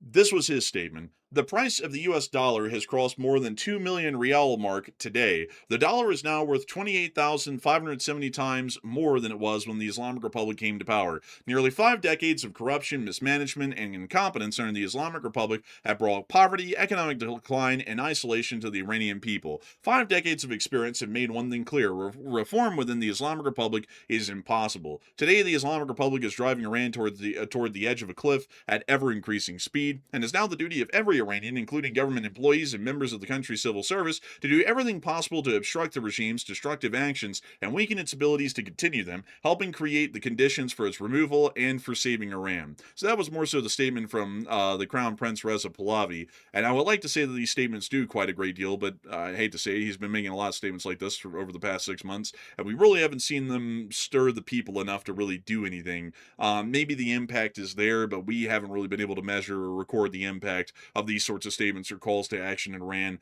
that much, at least from our end. So, moving us on out of that little bit of news, the U.S. is also trying to keep the diplomatic channels open with the Islamic Republic of Iran for some unknown reason. As according to the news that came out today, the president has asked Pakistan to send a new peace deal proposal to Iran to keep the IRGC back channel open. Coming as a senior Iranian official said the president is using Pakistani officials to announce fabricated talks rumors to stabilize the oil market, according to the Iranians' claims, allegedly, per Reuters and a senior Iranian official in Tehran familiar with the matter. Surging oil prices and the November midterms increased pressure on the president to find a way out. Pakistan's Army Chief Field Marshal Asim Munir is set to visit Tehran on Monday during market hours. Notice the mention of market hours. For high-level talks with an Iranian source telling Reuters he will discuss peace under the Islamabad MOU, the president's sanction threats, and also the request for Iran to return to the negotiating table. However, Iran continues to refuse reopening the Strait of Hormuz or return to negotiations unless the president agrees to all of Iran's conditions, including $300 billion in cash in U.S. compensation, the lifting of all U.S. sanctions, the release of all Iranian frozen assets, and the end of the U.S. naval blockade of Iran. So that's the information that we have about the possible back channels that are still being kept open, allegedly, according to Reuters. Now, moving us on from that, a lot of people are talking about this little poll that we have about this economic D-Day that's going to be coming tomorrow. And Matthew, is this finally going to bring the victory that many of us are hoping for, or are a lot of people believing that it won't? And what are you thinking? Okay, so the U.S. is really, really hyping up this so-called biggest financial offensive, so-called economic D-Day that's ever been conducted, and they're going to conduct it on Iran, of all places, which is one of the most highly sanctioned countries on the planet, right behind North Korea. So that's a little bit of an interesting offensive, considering that the offensive has already been pretty much played out to a large degree over the course of the last decade. But what are your thoughts? 46% said it will do absolutely nothing, while 26% said it will have a minor impact at least, and 24% said it will actually hurt the Iranian economy to a pretty large degree. And let's read between the lines here for just a second. What they're saying is they're going to launch an economic war against countries that are assisting Iran. And which countries are assisting them? That is mainly Russia and China. So do you really believe that the United States, in their sort of like dictator loving ways right now, is going to go against China or Russia? I don't think so. I really do not believe that's the case. So unless the U.S. is willing to go head on with China and really put their foot down in a way that could cause a direct confrontation, then this is a completely meaningless, bogus marketing tactic, which will pretty much be pretty much nothing in the end. So I'm actually with the 45%. I think this will do absolutely nothing. It's another, it's like a resume item. It's like what you put on a resume to like make your resume look really good, and it's really a bunch of BS and hot air behind it. That's basically what this is. But Enforcer, what say you? I would say that I would be with 45%. It's going to do absolutely nothing because, let's just be honest here, folks.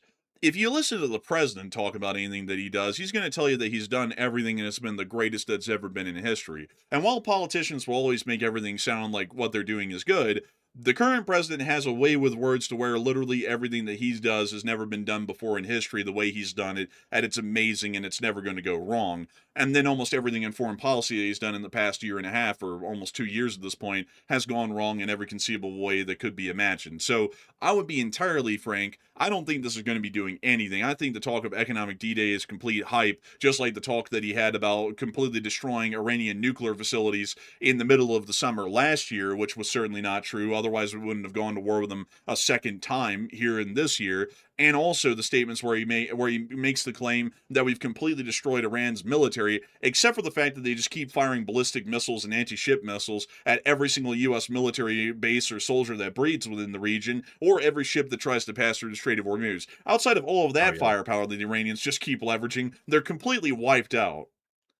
Yeah, and also, I'm not being political with this, and when I say I'm not being political, I'm not taking a side. But just to explain what this is like a Hail Mary before the midterms is what this essentially is. They're trying to do something where they can point to something and say, look, we did success with this. All they have to do is simply say we're launching economic D-Day on Iran. Then they can just make up the results after that. They can just completely make whatever they want pretty much up and say, look, we had a success, because they need something. Because right now the Iran situation is a disaster, and if it keeps up like this and there's nothing to try to cover it up or try to put like a blanket over the ashes at this point, then that's going to be a huge talking point coming up for the elections in the United States. So it's just something to have a look like they're trying to at least remedy something, but it's anybody with a brain's going to be able to look through that pretty easily, I would say. Yeah, I would agree. And also, like, just to add a little bit more to it, folks, for the critical thinking side, and also for the LSA, because the LSA is a critical thinking group, the president has claimed, how many times has it been, Matthew? Like 30, 50 times, somewhere around there,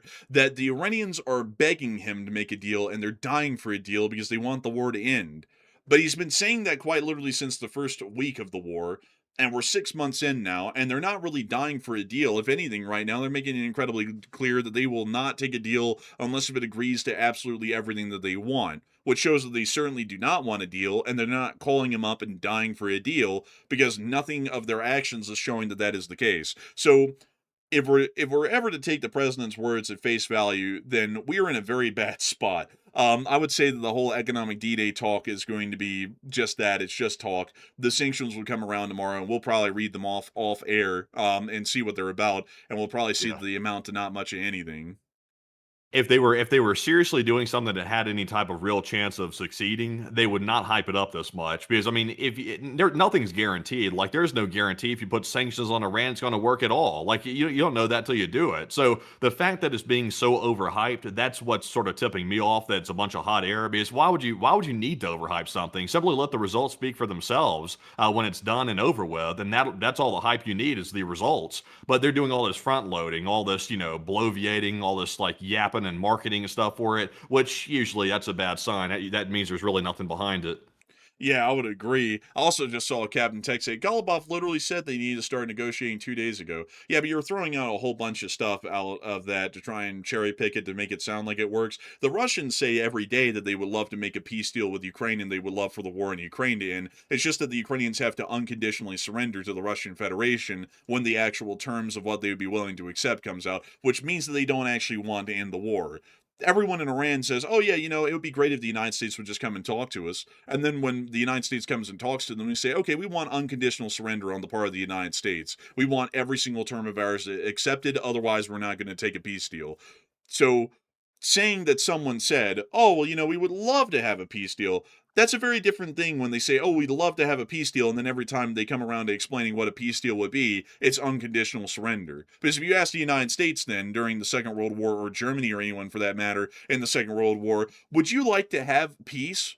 I mean, hell, Hitler would have gone, oh, yeah, I love peace. It's just that the Soviet Union, the Germans, the United States, they have to unconditionally surrender to Germany. Otherwise, we're not taking anything else. So that doesn't mean that they want peace. It just means that they want them to surrender quicker. That's a big difference between the claim that you're making and what's actually happening on the ground. But moving us on out of that news inside of the Islamic Republic of Iran, we also were able to see some gunfire that broke out in Erbil today under questionable circumstances. They were firing at the refinery in the area of the city. Here's the clip.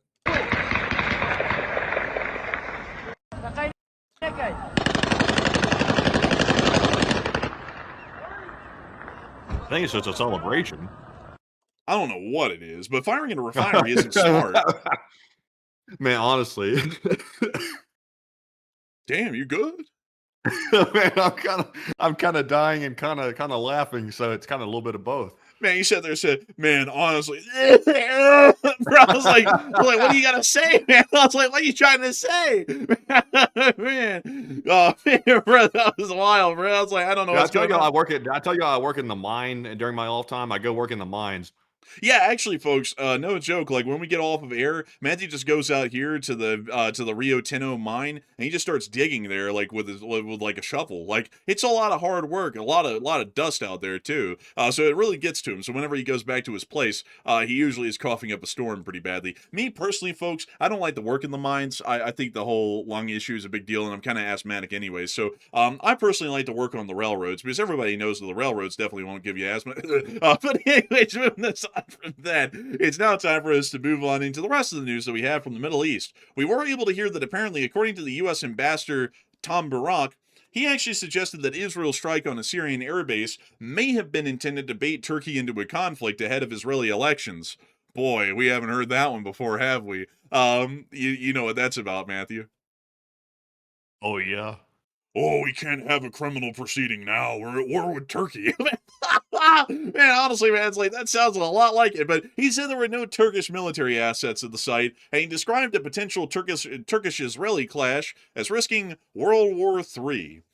So I gotta say, folks, I mean, like, I'm not saying that my analysis was right. But I would say that it appears that the U.S. envoy Tom Barak, largely is more so agreeing with my statement about the situation between Israel and Turkey. That if the Turks and the Israelis go into a conflict, we could see a fractionalization in the Middle East, and possibly some countries, at least according to what Tom Barak would believe, might join in on both sides of the conflict to get involved, either fighting on the side of the Israelis or the Turks, if that was to break out. Whether or not that's actually an accurate assessment, Yeah, he's not right. He's not right. He's just trying to he's trying to make these big statements that way, both of the parties will back off, so they get kind of scared. But I understand his sentiment, but I don't buy that for a second.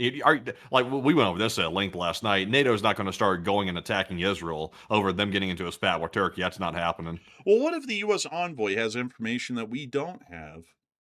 I don't think he does. Well, what if he does? Then color me shocked. What color is that? Uh, Invisible. Man, he going super stealth. but beyond that, we also were able to hear that Jelani apparently, or Al-Shara as they now call him, is apparently stepping in to try and work on some de-escalation, as reports suggest that the Syrian Foreign Ministry and the Mossad director had a positive meeting regarding tension de-escalation. The Syrians are trying to work as a third party because the Turks are trying to base on their soil, and the Syrians are trying to say, hey, look, it's okay. Let's all calm down here. No reason to pull out the pitchforks. No reason for Israel to push deeper into Syria for dubious reasons, and no reason for the Turks to start fighting the Israelis over our own airspace. Let's all just calm down here. So it looks like the Syrian government's trying to de-escalate it themselves. I personally am still of the thought, folks, that I think that the U.S. should get involved in actively de-escalating both parties, because I don't think that possible conflict between Turkey and Israel is anything that should even be in the cards, and the fact that it is right now, it could be destabilizing to the region. But beyond that, though, a lot of people are talking about this whole deal with the Israelis attacking a Syrian base at which Turkey planned to deploy weapons, allegedly at least. We don't want to get sued by the Turkish government. And man, what are people thinking about that right now? And what are you thinking about that as well? All right. So apparently, last night when Israel attacked that Syrian base, apparently that was the base in which Turkey planned to deploy weapons to it, by the way, which once again, Turkey is moving into Syria with weapons. Naturally, that's got Israel on edge a little bit. I can kind of understand where they're coming from to a certain degree, but the Israelis are, of course, acting very rash, I would say, in response to it. But what are your thoughts? It looks like the polls all over the place. About 29% of the people in the audience said Turkey will escalate on Israel, while 29% also said Turkey will back off. There's no worries about a war starting. And 27% said a war is coming, a big one, between Israel and Turkey. And I would say that I think Turkey might end up backing off on this situation. I'm actually with the 29%. They might end up backing off because Israel is making it clear they're not going to tolerate it. And I kind of believe it. Like, I think that Israel would actually escalate to keep Turkey out of Syria. I think they actually will. And I think Turkey's getting that idea right about now. So I would say this. Turkey should probably withdraw. They really should. There's no reason for them to be going into Syria. There's simply no reason for them to be doing that. They don't need a security zone. They can defend their territory from their own territory. Same for Israel. Israel needs to defend their own territory from Israeli territory. Not all this like encroaching on other people's countries and borders. That needs to stop in the Middle East. And I'll say Turkey needs to stop as well. So, Enforcer, what say you?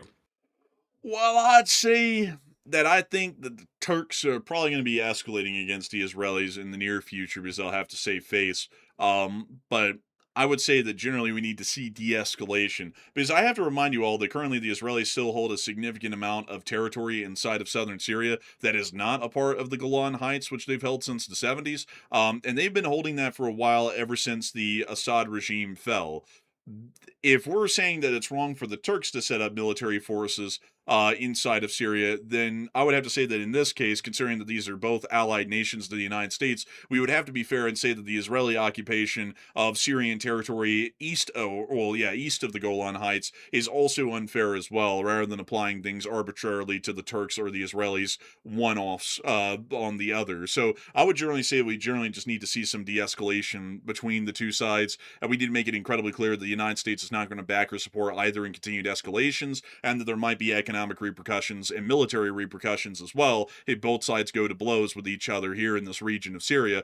And maybe that will get them to start backing off and maybe start settling their differences, which I don't even really understand why they have differences. And really quickly, folks, to say, like, not trying to say that I'm like anti-Turkish or anti-Israeli, but the Israelis have a bit of a trend of kind of just going overboard on everything. Like if there's someone that just breathes a negative comment about the Israelis, like, damn, I kind of think they're annoying. The Israelis be, that is an enemy of the state. We must blow them up. And that's how they treat it. And then the Turks, on the other hand, because they're doing Turkey things, which I don't even want to get into explaining that. It's like a 3 hour long rabbit hole. But because they're doing Turkey things, the Turks are trying to expand into the area, and because the Israelis are so territorial and defensive about themselves, they're clearly running into odds with the Israelis because the Israelis are very territorial, even on the territories outside of their own state borders. So that's generally where the problem's coming in. If both sides would just kind of back off of their position, where the Israelis weren't so damn defensive about every single thing that happens around them, and the Turks wouldn't keep trying to expand into the Middle East to try and do their Turkey things, as we call it, then we would see that this would largely start to dissipate pretty quickly. But sadly, we But probably wait, won't for but a look at while. it. Look at not to start the whole debate again, but I mean, Turkey wants to expand into Syria. I mean, the reason why they want to expand into Syria is because Turkey has ambitions to be a large power player in the Middle East, which they already pretty much are to a large degree, but they want to expand that. And Turkey has religious differences when it comes to dealing with Israel. So Israel views it like they're being encroached upon, which is something that's not very, pleasant for them to think about because they're already surrounded. So a country that's more powerful like Turkey, it's more cohesive coming in and encroaching toward Israel. I mean, that naturally gets them spooked because it's not like the Syrian interim government or the new government that they have. It's not like that one where it's kind of loosely organized and kind of fragile. Turkey is a lot more solidified, and if Turkey decides to take a stance against Israel and then encroaches on their territory and gets close to their border and starts putting bases inside of Syria, I mean that becomes a real security threat. But is it really a security threat, though, if the Turks are not saying that they're going to conduct an attack on Israel? I mean, is it really a security threat? Like, at that point, if we're saying that, then the U.S. truly is the imperialist monster that the world makes us out to be. Because why do we have so many military bases around China and around Russia and around Iran at that point? It's like why in the world do we conduct that action? It's like don't all of these enemy states that we have to have a true qualm with that kind of thinking against the United States because we have military bases all up on their borders, yet they have none on ours? Yeah, but between Turkey or the United States taking a defensive action, like for example, just to take land because they have like religious reasons for doing so, or some type of like ulterior motive like that. I mean, the U.S. isn't going to be going in and trying to take land just for religious reasons, so we're not going to be doing that. If we want some money, we might, but we're not going to be doing it for religious reasons. Turkey has, just like every country in the Middle East, they have religious reasons, they have cultural reasons, they have a bunch of other underlying motivations behind doing what they're doing here by encroaching into Syria.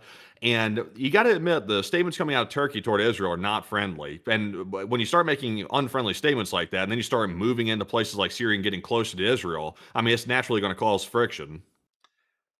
Well, yeah, but I mean, at the same time, though, couldn't we say that that Israel being in proximity of everybody surrounding them at that point creates tensions because everybody around them is either indifferent to them or unfriendly to them to some degree? No, I wouldn't say so. I mean, everybody around them is unified against them to a large degree, except for a handful of exceptions, like Jordan and places like that. I mean, a lot of people don't like Israel that's surrounding them. So, I mean, Israel largely stands on their own where they're at, but all these other countries they kind of have like a loose alliance with one another, sort of like sometimes it's blatant, sometimes it's direct against Israel, and sometimes it's more under the table. So with some of these countries. Yeah, but I mean, I would generally say though, it's like the Turks might be making negative statements against the Israelis because the Israelis keep on prodding them whenever the Turks try and do whatever Turkey's doing, which would be a lot to get into. But to explain it really quickly, folks, the Turks want to become a mini sphere within the Western sphere and want to be able to have a large economic base that they're working off of that includes the Balkans and also a large part of the Middle East. So basically, a neo-Ottoman empire without having to invade all of these countries and physically take them over. They get the economic benefits of significant trade relations and economic relations with these countries instead. That's the Turkish foreign policy model as it's stood for quite a while now, quite a couple of decades, and that's still the stand. So working off of that understanding of what Turkey things are and what Turkey things are being done, what threat is there to the Israelis, considering that all the Turks are trying to do is make themselves look like a security provider to the Syrians to try and make sure the Syrians lean economically towards the Turks? It's like, how in the world does that really harm the Israelis in that sort of a picture? Because if Turkey ever becomes like a direct enemy of Israel, where they actually start taking military action, now they can launch attacks from Syrian territory, which is closer. But it doesn't really matter though, because I mean, like the Turks have F-16s, F-35. Well, they're going to have F-35s probably in the future, but they have F-16s, which already have the range from Turkey, much less northern Cyprus, which is far closer to Israel than anything in northern Syria would be. They already have the ability to conduct air operations against Israel right now. It's like there really isn't that much of a difference between having an air base in Syria versus having the air bases they actually have in northern Cyprus, which is militarily occupied by the Turks and has been for about 60 years. I don't know. Me personally, I can understand where Israel's coming from on that because I'm personally not a fan of Turkey. I'll be completely transparent about that. I put Turkey in the exact same camp that I put Pakistan in. The U.S. is friends with them. We have a couple of like alliances with them, but I don't trust them as far as you can throw them. I don't trust them at all. Like, I don't have any trust at all. Like, Turkey constantly flip flops. Their allegiances are all over the place. It's basically like a alliance of convenience for them to a large degree with the West. And they have a lot of, they have a lot of interest in our enemies and us at the same time. And I don't like allies that act like that whatsoever. So that's why I would say Turkey probably should not be encouraged or allowed to go into Syria like they're doing because it's probably not good. But I mean, really though, it's like, are they really that much different than the Israelis in that regard? Though I mean, they're both in that sense somewhat unreliable allies. Like if the Israelis just happen to have something that lines up with American interests, we're kind of lucky. Like for example, in the war in Iran, we're telling them stuff like, "Do not blow up the oil industries because that could end up causing greater escalation." So then, literally the next day, they go and bomb the oil facilities in Iran, and then the Iranians start blowing up oil facilities in the Gulf states as a reprisal. So they completely did that outside of our public request in public view, just because they had their own interest against the Iranians. They didn't care what kind of strategic picture was being affected here in the United States, much like the Turks. So it's like, should we are we really trying to pick one over the other? I mean, honestly, I would say the Turks and the Israelis in foreign policy are both allies that are in the same position as far as the U.S. is concerned. They're both somewhat unreliable when it actually comes down to it.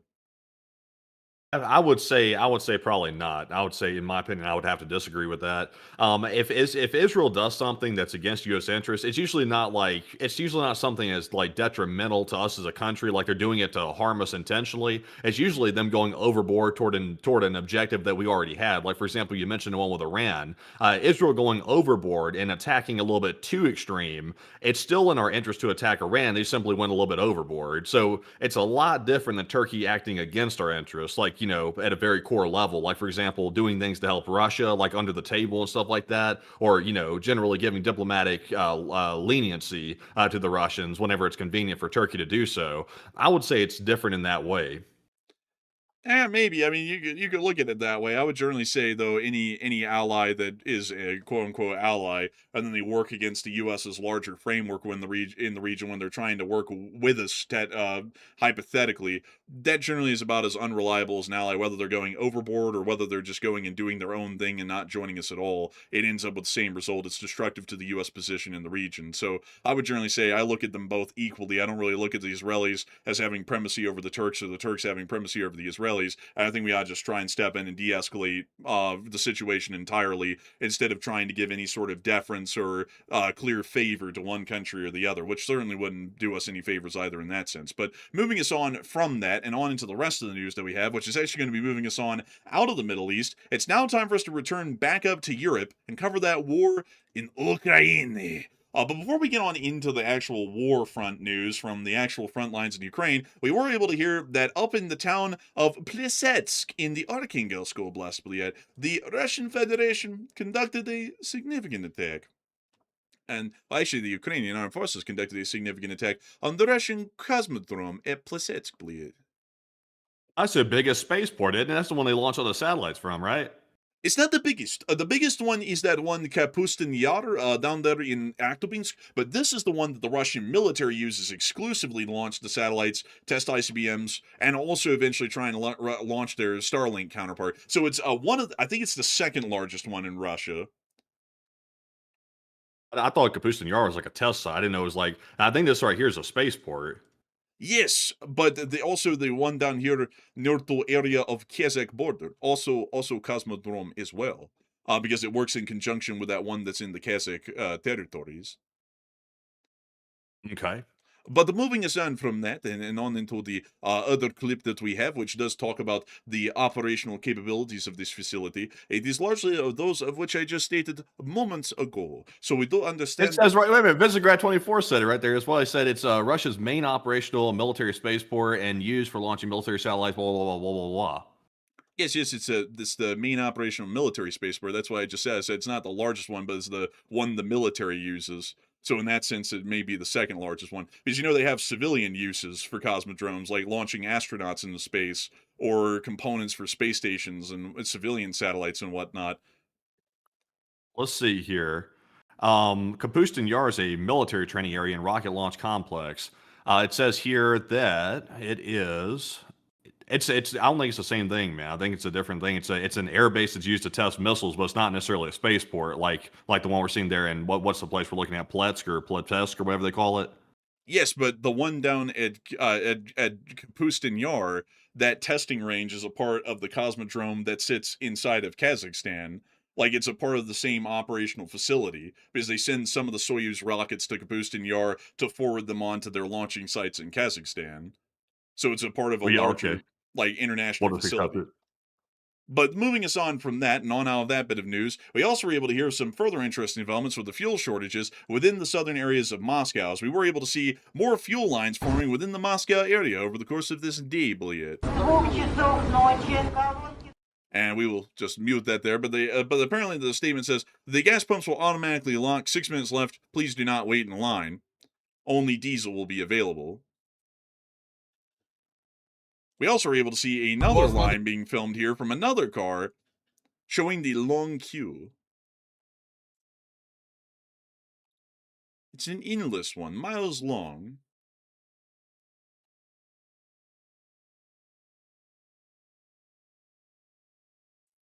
And there's the gas station, Bliet. And apparently this guy's saying that the gas had run out there. And he also showed another one in the area.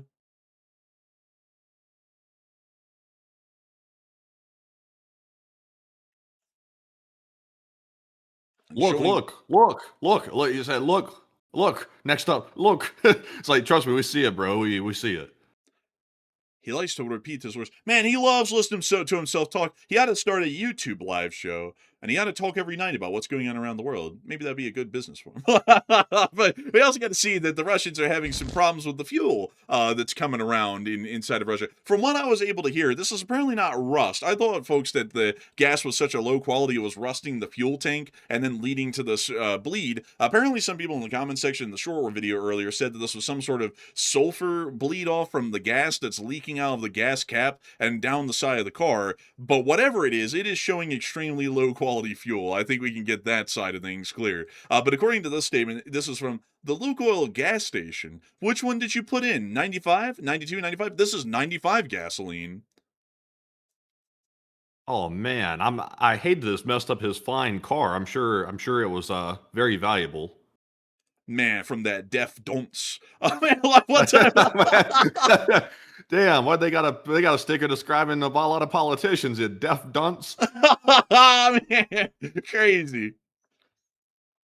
But man, that gasoline looks like it's doing him nasty. Moving us on from that little clip, though, we also got another one showing the color of Russian gasoline. It appears to be an iron wine-looking color, like red wine. And so someone says, "Is this bullshit from Lukoil?" Man, I'm like, bro, it's like, I don't know what it's from, but that's hardly gas. It's kind of reddish. Damn. Ooh, Look, they were gonna put that junk in there. They're putting it in there after all. Oh, it's man, like orange. Man, when they put it in the tank, that should be looking like sweet tea. Bro, that is not gasoline. They're putting something totally different than gasoline in this deal. Dude, that's like hardly unrefined. It's like it looks like junk. It looks awful, dude. No wonder that like weird, like rust-looking stuff is pouring out of the gas cap on the other car. My God, that looks awful. Man, I gotta What is this, tell a you, sample? He said a sample. No, that's your gas for the month. man, he said free sample. It's like, no, man, that's the sample. Like that's what you're getting the whole year, maybe at this point. I mean, with how badly things are going. But moving us on out of that, it's now time for us folks to finally get on and into the war in Ukraine, as we were able to hear that within the capital of Kyiv, we're now hearing that the British may be providing Ukraine with restricted engineering plans for British-made components used in the Storm Shadow cruise missile, with the official announcement expected tomorrow when the Prime Minister goes to Ukraine. The release will enable France and Ukraine to establish Ukrainian assembly lines for the Scalp. If the British and the French can license produce Scalps in Ukraine, then why can't we do Patriots? Also, we were able to hear that the French are willing to provide another SAMP-T air defense system to Ukraine this year, according to Zelensky, and the Italo-French system is designed to counter ballistic missiles, though it has yet to be battle-tested. That's all right, though. We know the SAMP-T works quite well. So hopefully they'll be able to get it and put it into service here in the very near future. Moving us on out of that bit of news, we also were able to see that within the Kursk area today, the Ukrainians announced that they had actually destroyed a Russian transporter-rector launcher used to fire the Iskander short-range ballistic missile. And in a separate case, they forced Russia to abandon a planned launch after the launcher came under threat. The tactical logic is clear. With Patriot interceptors scarce and ballistic missiles increasingly difficult to stop, the Ukrainians are trying to hunt down the transporter-rector launchers and destroy them. We also were able to see that in the Kursk area, some flamingos went flying over today. Look at this beautiful flight. And a second. Oh, look at that. Those things are flying low enough where it'd be pretty damn hard to like take them out of the air, actually. I mean, they're basically like going along the tree line. Man, they hugging the ground. They hugging it. We also got to hear that in Kursk, in the Medvinsky district, a large Russian gas pumping station caught on fire today. Oh, bleed.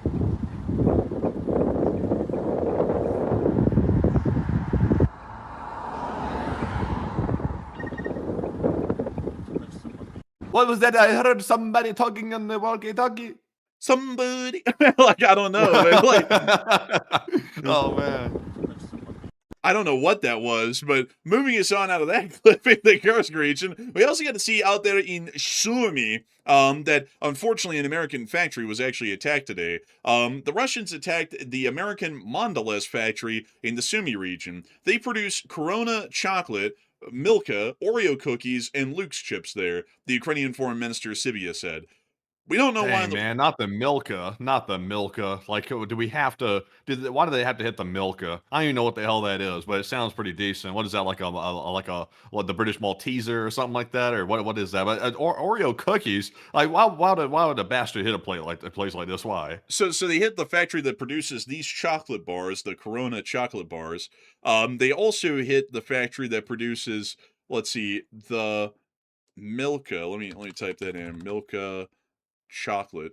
So they also produce these as well. I think we've actually had those before. Now we hadn't had that, but it looks like what's that thing? What's that brand? Cadbury? Cadbury? Yeah, Cadbury. Man, Cadillac, like Cadillac chocolate. It kind of has like a similar looking branding to it a little bit. It looks smooth, like dough. You know what it kind of reminds me of? It kind of reminds me of that Aero branded chocolate. You know, the one that's got like the bubbles in it, Aero chocolate. This one kind of reminds me of that a little, like with how the chocolate actually kind of looked a little, but not quite now that I'm looking at it. I think that is more Cadbury. And also Oreo cookies, which everyone knows what the hell an Oreo is, and Luke's chips. I don't know what Luke's chips are, so we'll type that one in. Luke's chips. Don't tell me this is Lay's. It's like a Ukrainian version of Lay's. They got a big red star on that thing. And in the UK, it's like Walkers. Man, they got that Z schmackum crabba on there, bro. Like, they smacking crabs, bro. That thing is smacking crab flavored. Man, I tell you, it doesn't look very appealing. You know, it looks all right. Man, they got that newborn cork flavor. Corn. Man, that right there says C-O-R-K, man. That says newborn cork.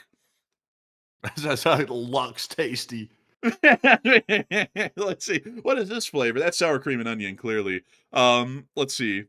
Any other ones? Man, that smacking crab, man, is all over the place, man. Jeez. But beyond that, though, they did blow up the factory, which is largely tantamount to a war crime. So once again, attacking civilian infrastructure throughout the state of Ukraine. Why the hell did the Russians blow up the Mondelez factories of all things? Have no clue. Don't even know what leads them to believe that this is a target that needs to be hit or destroyed. That's a complete mystery still. Yeah, I think it quite truly is, folks. They're just trying to conduct war crimes against the state of Ukraine, my honest opinion. But a lot of people are also talking about the fact that the Russians may be increasing their hybrid warfare against the West, as the United Kingdom has agreed to give Ukraine the ability to largely produce Storm Shadow cruise missiles inside of the state of Ukraine. And Matthew, what are people thinking about that right now? What are you thinking about that as well? All right, so the UK wants all the smoke because the UK has been targeted quite heavily recently by the Putin regime. They've had hybrid warfare conducted against them. The Iranians have also hacked into some power facilities in the UK. There's also been little covfefes off the coast of England as well with Russian warships, and also live fire too. So the UK and Russia, they're on a very thin ice right now when it comes to that relationship. And now the UK is taking the very big step, and honestly pretty solid step, of giving Ukraine the ability to produce the Storm Shadow long-range missiles, which is expected to be announced tomorrow during a formal press conference. So what are your thoughts? 55% said Russia will respond by increasing hybrid warfare on the UK, while 21% said Russia will likely directly attack the UK, and 20% said Russia will likely do nothing. And for the exact same reason they've been conducting hybrid warfare in the past, they will continue doing that. So I'm with the 55%. They don't want to cross the Article 5 boundary by a direct attack. Russia doesn't want to go that far, but they will certainly increase hybrid warfare. Almost, I would guarantee you that to a large degree. So I'm with the 55%. But Enforcer, what say you? I'll be with 55% as well. I think this will lead to an increase of hybrid warfare by the Russian Federation, and this might also lead to increasing escalations between NATO and the Russians as a direct result of those sorts of actions. But moving us on out of that little rabbit hole right there and that poll, it's now time for us to move on and into the area of the Russian casualty reports for the day, boy. It is something else. Let's just take a look. Holy moly! For the Bobcats, bleed. Oh, look at that. It's a nice. Very nice. And according to Miss D C, keeper of the records, no tanker MLRS. However, 26 APCs or ACVs is the highest since the 28th of October of 2025, which is quite nice. A Su-24M aircraft and 4 pieces of airfield equipment were destroyed at the Saki airfield on the 20th of August, and 8 ground robotic complexes is tied as the 12th highest loss. And according to the report from the past 24 hours, we have been able to confirm that an additional 1,310 Russian soldiers have been wounded and killed, along with 26 APCs, 69 artillery pieces, 1 air defense system, 1 aircraft, which is the Su-24, 1,925 drones, 8 ground robotic complexes, 415 supply trucks, 4 Bobcat skid steers, and 3 cruise missiles. All in all, a pretty nice day and a good thing to see. And moving us on out of that bit of news up there in the location unknowns, we've also been able to hear that further on down near the front lines at Lehman, the Ukrainians were hitting those Russian vehicles just like some people hit up the ATM. Goodness, they're cashing out. Oh, and it looks like the Ukrainians are cashing them. Oh, outside. It looks like. Oh, Cashing them outside. How about that? Bro, I think that meme's like 10 years old, crazily enough, believe it or not. A lot of the memes that we like reference here are like 10 years old. Are we becoming like out of date? no, no, it's just when the memes really stopped. Honestly, man, the memes kind of got senseless at this point. Yeah, it turned into honestly, that was brain rot too. It's not like that was high intelligence, cash me outside. How about that? That's an IQ of 140 right there. I must say that's a genius. Call him Albert Einstein because they got some of that new thinking going on. Man, real on God, gee. Man, that Cash Me Outside girl I heard didn't really go on to do great things, which was not really too shocking, but unfortunate. Oh, you can also see them hitting some We dirt went we bikes. went from from the cash me outside thing to some girl saying something highly inappropriate and then running and making a career a career about it. It's like, how do we go from this to here? That's a large leap there. Quite the leap. Early these days, it's hard to make sense of anything, like honestly. But we also were able to see near to Poltavka, the Ukrainians of the 225th Assault Regiment liberated the land against the Russian oppressor. They got music in that. Evan Murphy I said, think the "Bro, guys in the back need coffee. I think they do." Someone just said, "Bro, you referenced 16 tons the other day." Yeah, but I crawled out from under a rock though, so I kind of get it like a pass. Like I kind of get a pass for being out of date. I crawled out from under a rock. That's where I'm from. Where are you from? These guys in the back look like they may be wanting a Monster Energy drink. That was a pretty cool clip. Now we can see them liberating the villages. They're taking them back, I tell you. And Ellen McWheel's dad say, actually, the girl went on to have a very successful music career. Really, all I had ever heard about that girl was like not good things. They'd be like, you remember the Cash Me Outside girl? Well, she did this, and it never sounded good. And I was always like, damn. I'm like, well, yeah, I guess it is what it is. But apparently she had a successful music career I haven't heard about. Good on her. Good on her. Let me guess, it's opera. Oh, of course it is. It's that trap opera. Classical composition, I'm sure.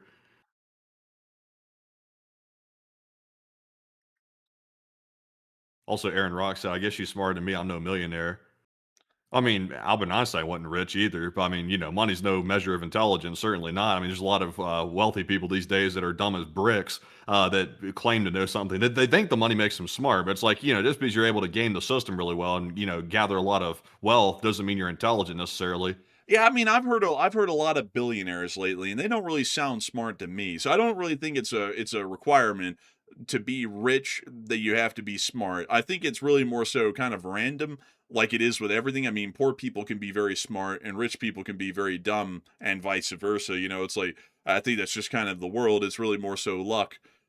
Because, some people might say, oh, well, the enforcers must be pretty smart because they have a successful YouTube channel. There's probably people out there that run a better show than we do. It's just that they weren't lucky enough to get picked up in the algorithm for some reason. So, it's like, is it all intelligence that gets you somewhere, or is it sometimes just luck? And I would actually say that it's a lot more luck than it is really anything else, my personal opinion.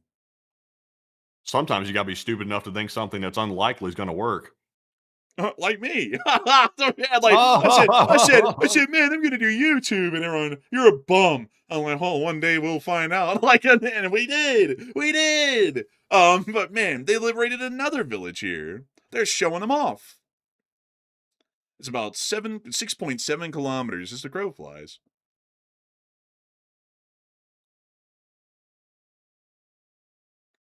And now you see them moving in and taking a Russian prisoner.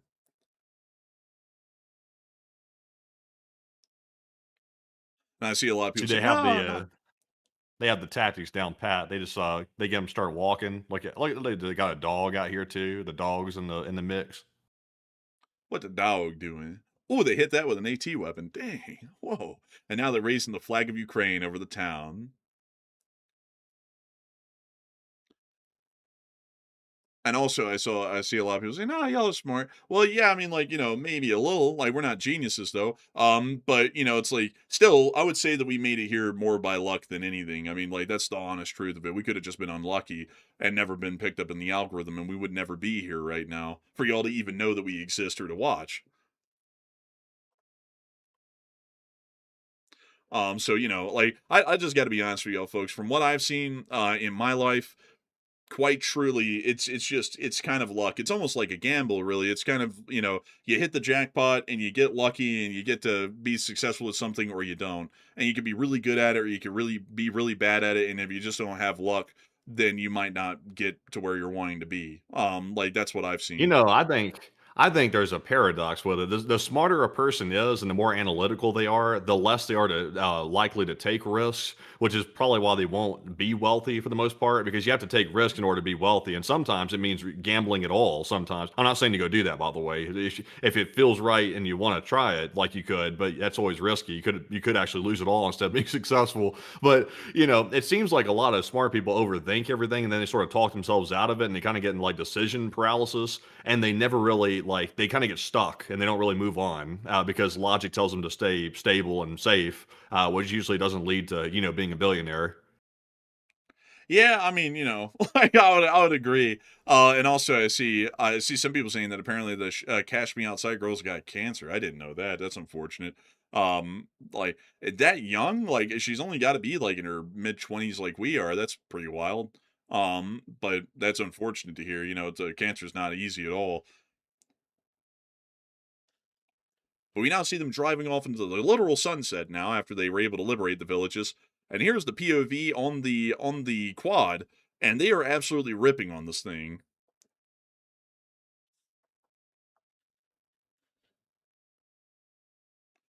And that's I thought he was flipping me off for a minute. I didn't know he was doing the rock symbol. I thought he was flipping me off. If you, man, you're like, hey, yo, I'm catching strays. But we also got to see them hitting more Russian forces down here in this area.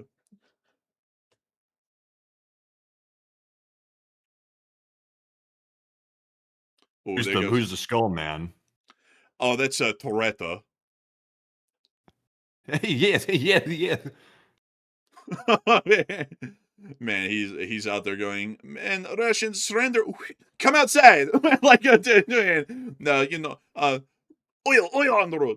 But we can see them continuing to hit the 50 vehicle convoy. They're just slowly, methodically going through and taking care of each and every one of them. But moving us on out of that clip and on down the line a little bit further, we also were able to see that down on the M14, the logistics are still being burned. This is what the highway looked like. They hidden us with those beats. Yeah, it looks like the whole thing is burning up here. It certainly does. Man, it's something else, you know. I get excited, folks. It's Russian logistics getting destroyed. Hopefully the war in Ukraine will be won sooner as a result. You know, in order to have logistics to succeed, you have to have logic at the root of it.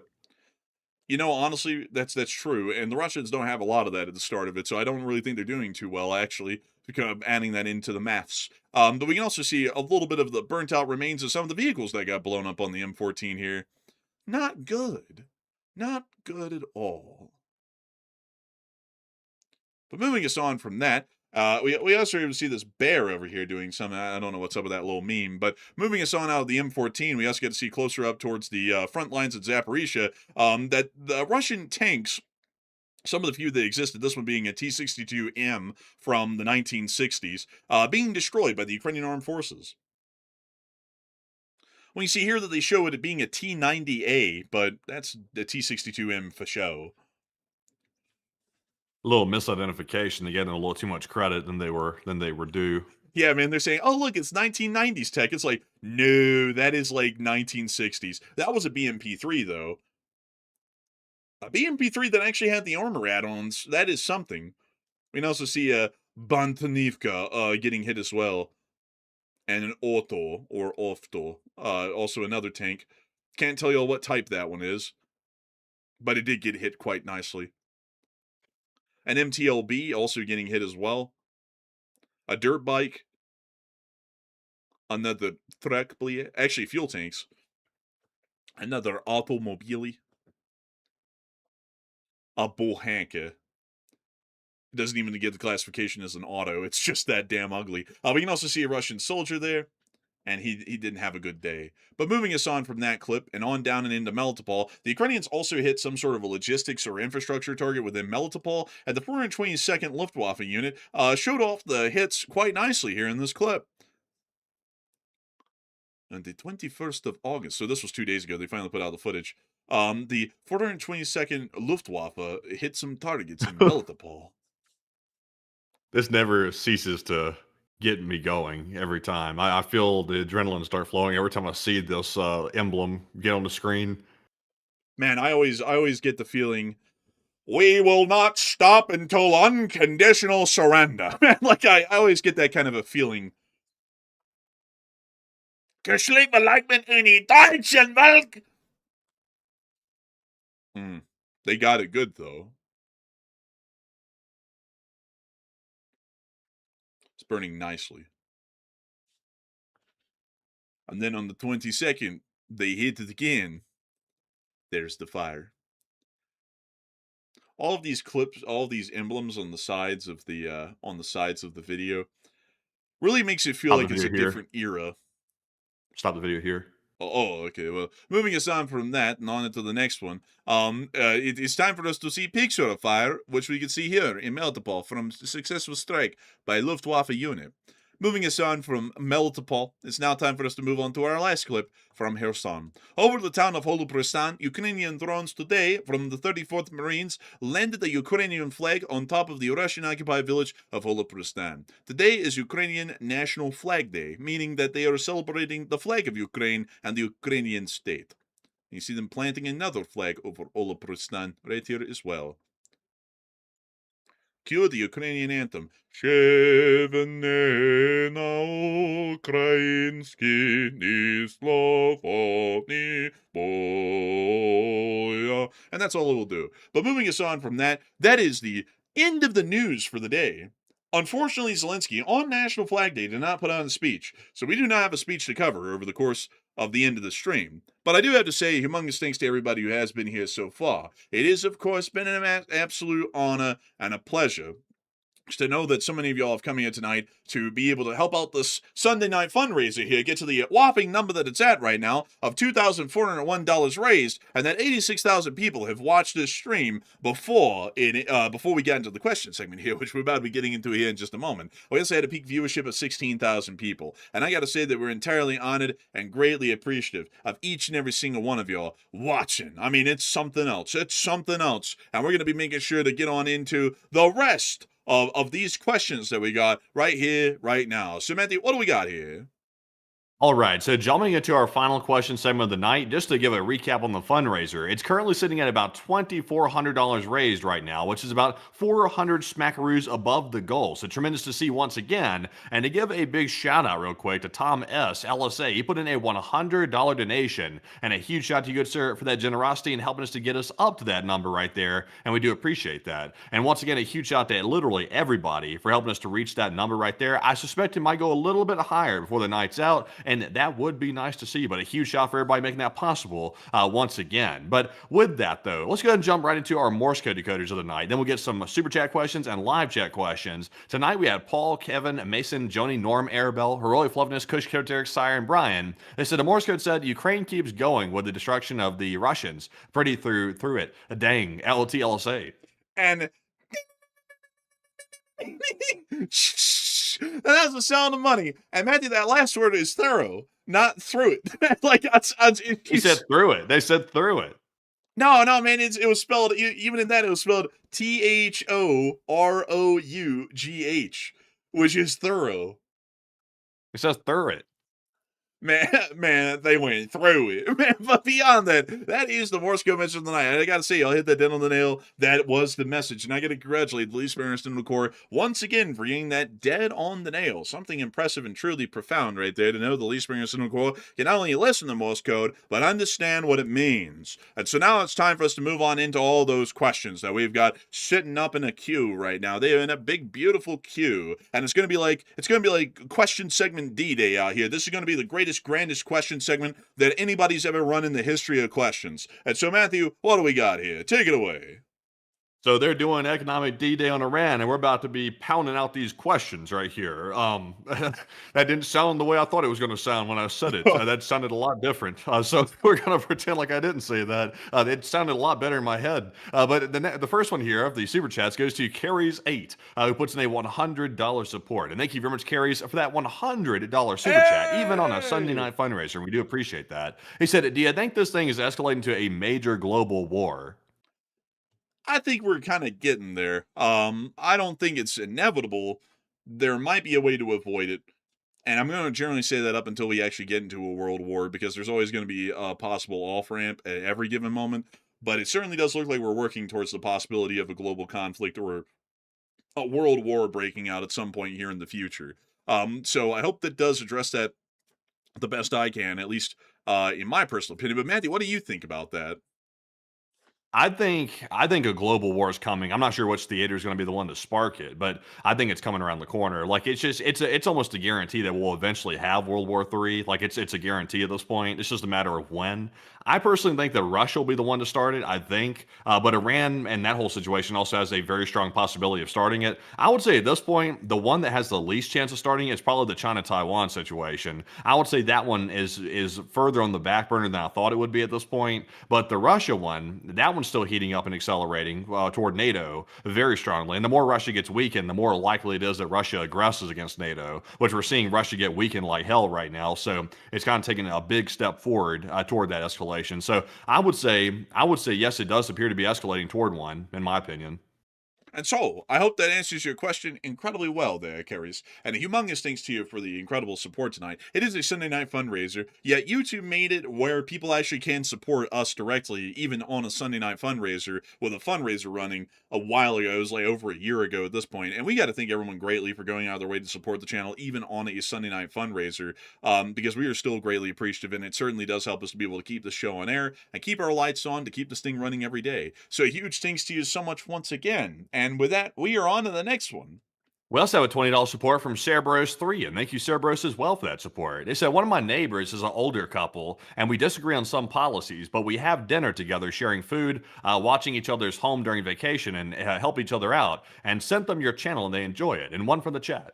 Now that's good neighbors right there, and that's also good manners right there too, to disagree with people but still get along with them, as long as they're not like grotesque people, who have like abject morals. Like, I'm not saying that like an opinion on foreign policy is abject morals, but if someone's like, I like screwing over people because I get a kick out of it, it's like, well, that's someone that maybe you wouldn't want to associate with. But I have to say that's very good of you right there, Cerberus. I think a lot of people should aspire to have relations like that with people where you can disagree but you can still get along. And also, I got to say thank you so much for recommending the channel to them. I'm glad to hear that they like it. That is really good to hear. And humongous thanks to you so much for the support and helping this channel to keep it running. And we will make sure to get one from the live chat. So what do we got, Matthew?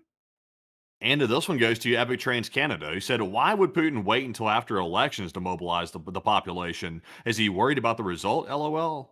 And he's worried about people not feeling sufficiently deterred from actually voting against them, because the elections that they do, like, they actually have people show up and actually vote at the polling places. So, I mean, if the people get angry enough, despite, the soldiers that get stationed at the polling stations to intimidate the Russian voters, it could be that the Russian voters are so pissed off that they end up making a stand and actually voting against them. Not that would necessarily put him out of power, I don't think, but there could be some complications. So it's just simply safer just to wait. And it really doesn't hurt Putin any to wait on that. He can just simply play it safe, wait, and then do it after the election. So that way there's no chance of any trouble. But Enforcer, what say you? I would generally agree with that as well. Because if they do it before the election, people might feel, because they do give the illusion in Russia that it is an actual democracy and that there is a chance for change. It might make people feel like they can actually take advantage of that sort of feeling, although it's a false one, and that could lead to further civil unrest. So they might wait till after the election. And also, we generally hear the intelligence reports are already saying that they're planning on doing this sometime in the fall, which is an opportune time because they won't be ready to act in the fall, at least militarily, with like a ground incursion into NATO.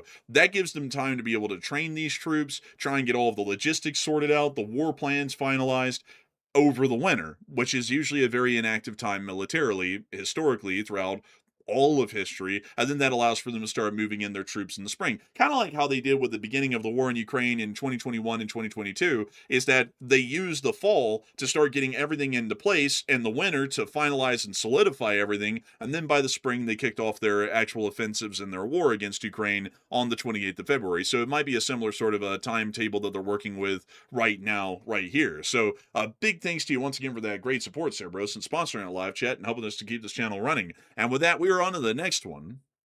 We also have a $20 support from Chef Danny B, and thank you very much, Chef Danny, for the 20, and we do appreciate that. He said, good evening, Enforcers. Chef Danny here. Another amazing Sunday with the Enforcers, and another fundraiser smashed. Let's go, LSA, LOT, LSA. And a big thanks to you for the support, and a good evening to you there, Chef Danny B. And I gotta say, it's great to know that the official chef of the LSA is in here cooking up a good meal for the good folks of the LSA, and also a great super chat. We thank you for the support. And I would also have to say that it's a wonderful thing to know that you're here with us on this fundraiser when it was smashed once again. We love to see the fundraisers get blown out of the water. And so far, the Lee Spring Army has never missed a fundraiser goal. I will have to give the caveat, though. The fundraiser goal has been lowered slowly yet surely over the years. But we are still hitting the fundraiser goal, and that's all that counts. And so a huge thanks to you so much for the support and helping this channel to keep running. And long live the Lee Spring Army. And the Lee Spring Army will never truly die. And with that, we are on to the next one.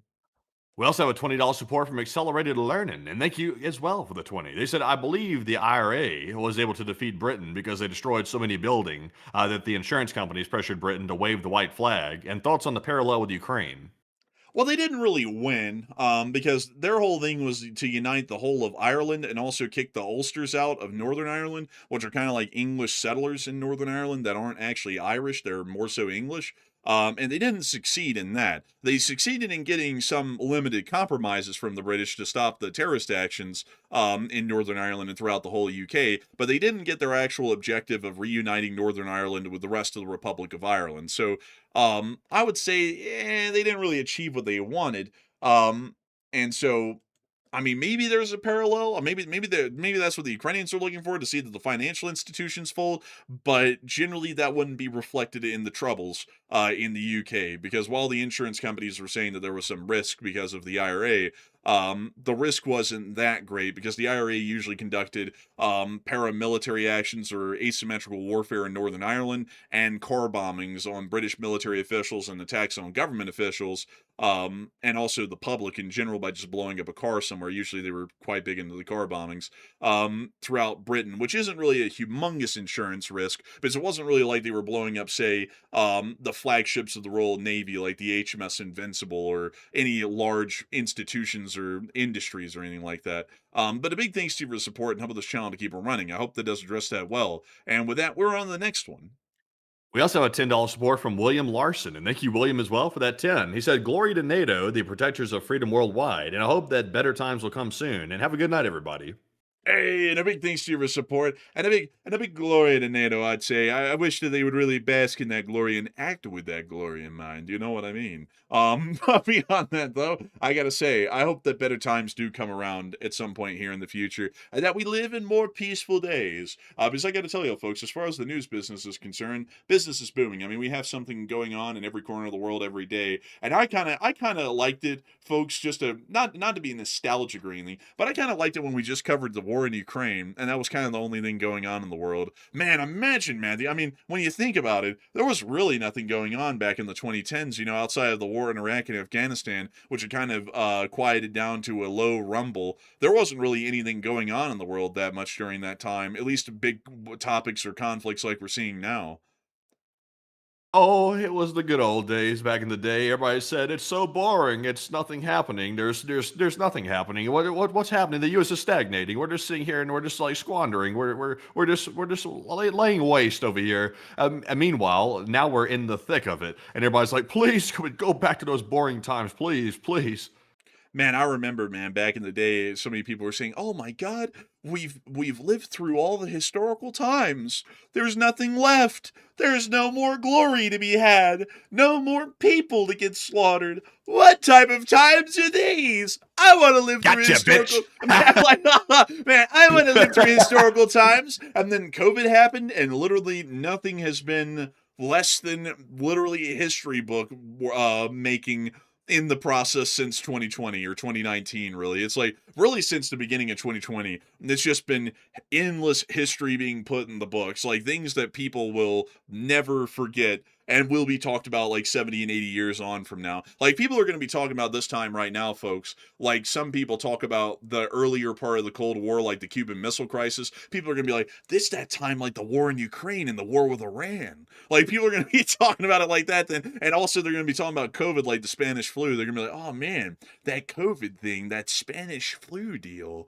Honestly, folks, though, if anyone ever comes up to me like a kid and they're like, what did you do during COVID? I mean, like, honestly, little Timmy, I didn't do shit. I just sat in the house. Like I did nothing. I mean, I started a YouTube channel during COVID, but that was about it. That's like the only interesting thing that happened. There was literally nothing happened at all outside of that. Or if they're like, what did you do during the wars? Be like, I covered them. Like, it's like I talked about them. I watched it every day. I feel like I'm going to end up being one of those old people when like a kid asks like, what did you do during that time? We're like, oh, it was just like a time. Like, that's right. That's going to be what I say. I'm like, it's just a thing. But anyways, with that, I hope that does address that the best we can. And a big thanks to you for support and helping this channel to keep it running. And with that, we are on to the next one.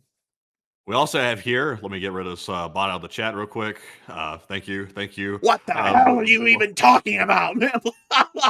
Oh, Oh, man. thank you. We'll be seeing you around. Probably not. But anyways, our next one here goes to Cooper Belt, who puts in it too. He said, "Russia spreads like a virus. Slav Ukraine." And they do, sadly. But Slava Ukraine, Rom Slava. And a big thanks to you for the support and helping this channel to keep on running. And with that, we're on to the next one. We also have a two from the original Nosferatu, and thank you, good sir, as well for that $2 support. He said, "Thanks for the best war news coverage, and please take one from the chat." And thank you so much, the original Nosferatu, for enjoying this channel and wanting to see it keep on running. And of course, we will make sure to take one from the live chat in your honor. So, Matthew, what do we got? So the one from the live chat is going to go to Katha, who said, "Any sense of how many civilians Russia, Ukraine are still in Crimea?" Sadly, we don't really have accurate numbers on that. The Russians don't really report numbers on that too much or accurately, so we don't really know. So sadly, I'd have to declare ignorance on that. But I do thank you for a good question. It's just that we just don't have enough information to answer it. And a big thanks to the original Nosferatu for sponsoring a live chat. And with that, we are on to the next one. We also have a two from Par Baked Potato, who said, "Andrew, pull up a steam shovel. Show the people." Oh, I've got to show the people. You know, that's a piece of steam powered technology that nobody really talks about. Not even I really talk about it, but it was a very important part of the earlier days of industry around the world. And it's these little fellas right here. They're basically excavators like the ones you see nowadays, but they're steam powered instead of being like, I don't know, diesel powered like the modern excavators are. But the steam shovels are really, really cool. You can actually, like, I wish I could show you the articulation of this thing and show you all a video of how these things actually work. But it was really cool because you would have an operator up there. You can see him right there with all of these different levers. So it's kind of like a modern excavator in a sense, but it was a lot more complicated to handle it. And you'd have to pull certain levers to be able to move the arm up and down, like the main arm here. And then you could also swivel the shovel farther out or farther in as well and pop the bottom of the shovel open to be able to scoop up dirt and then move it around. It is a really cool little machine. And actually, these things weren't little, by the way. These things could end up getting massive. Like, for example, where is one of them? Oh yeah, this behemoth thing right here, the Mountaineer, which was kind of like getting towards like those larger um coal excavators that you see in Germany and the large pit mines, kind of sort of that scale of deal. I mean, these things are absolutely wild. A lot of them were involved. Also, I saw Tom Exman say south of Panama Canal was dug. Actually, yeah, it was the steam powered excavators or shovels like these that actually did excavate the Panama Canal and did a myriad of other projects.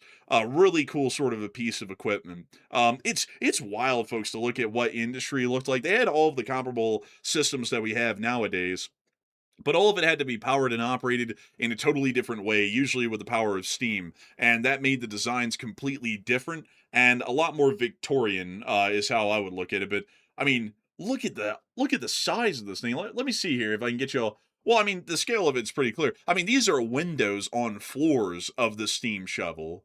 Like this thing is I multi-floored. used I to think work on one. I used to work on one. Hard hands. my I still collar's do. blue, but my neck is red. I'll tell you, that's cringe. Man, I tell you, update, it's bad. Let's see let's see.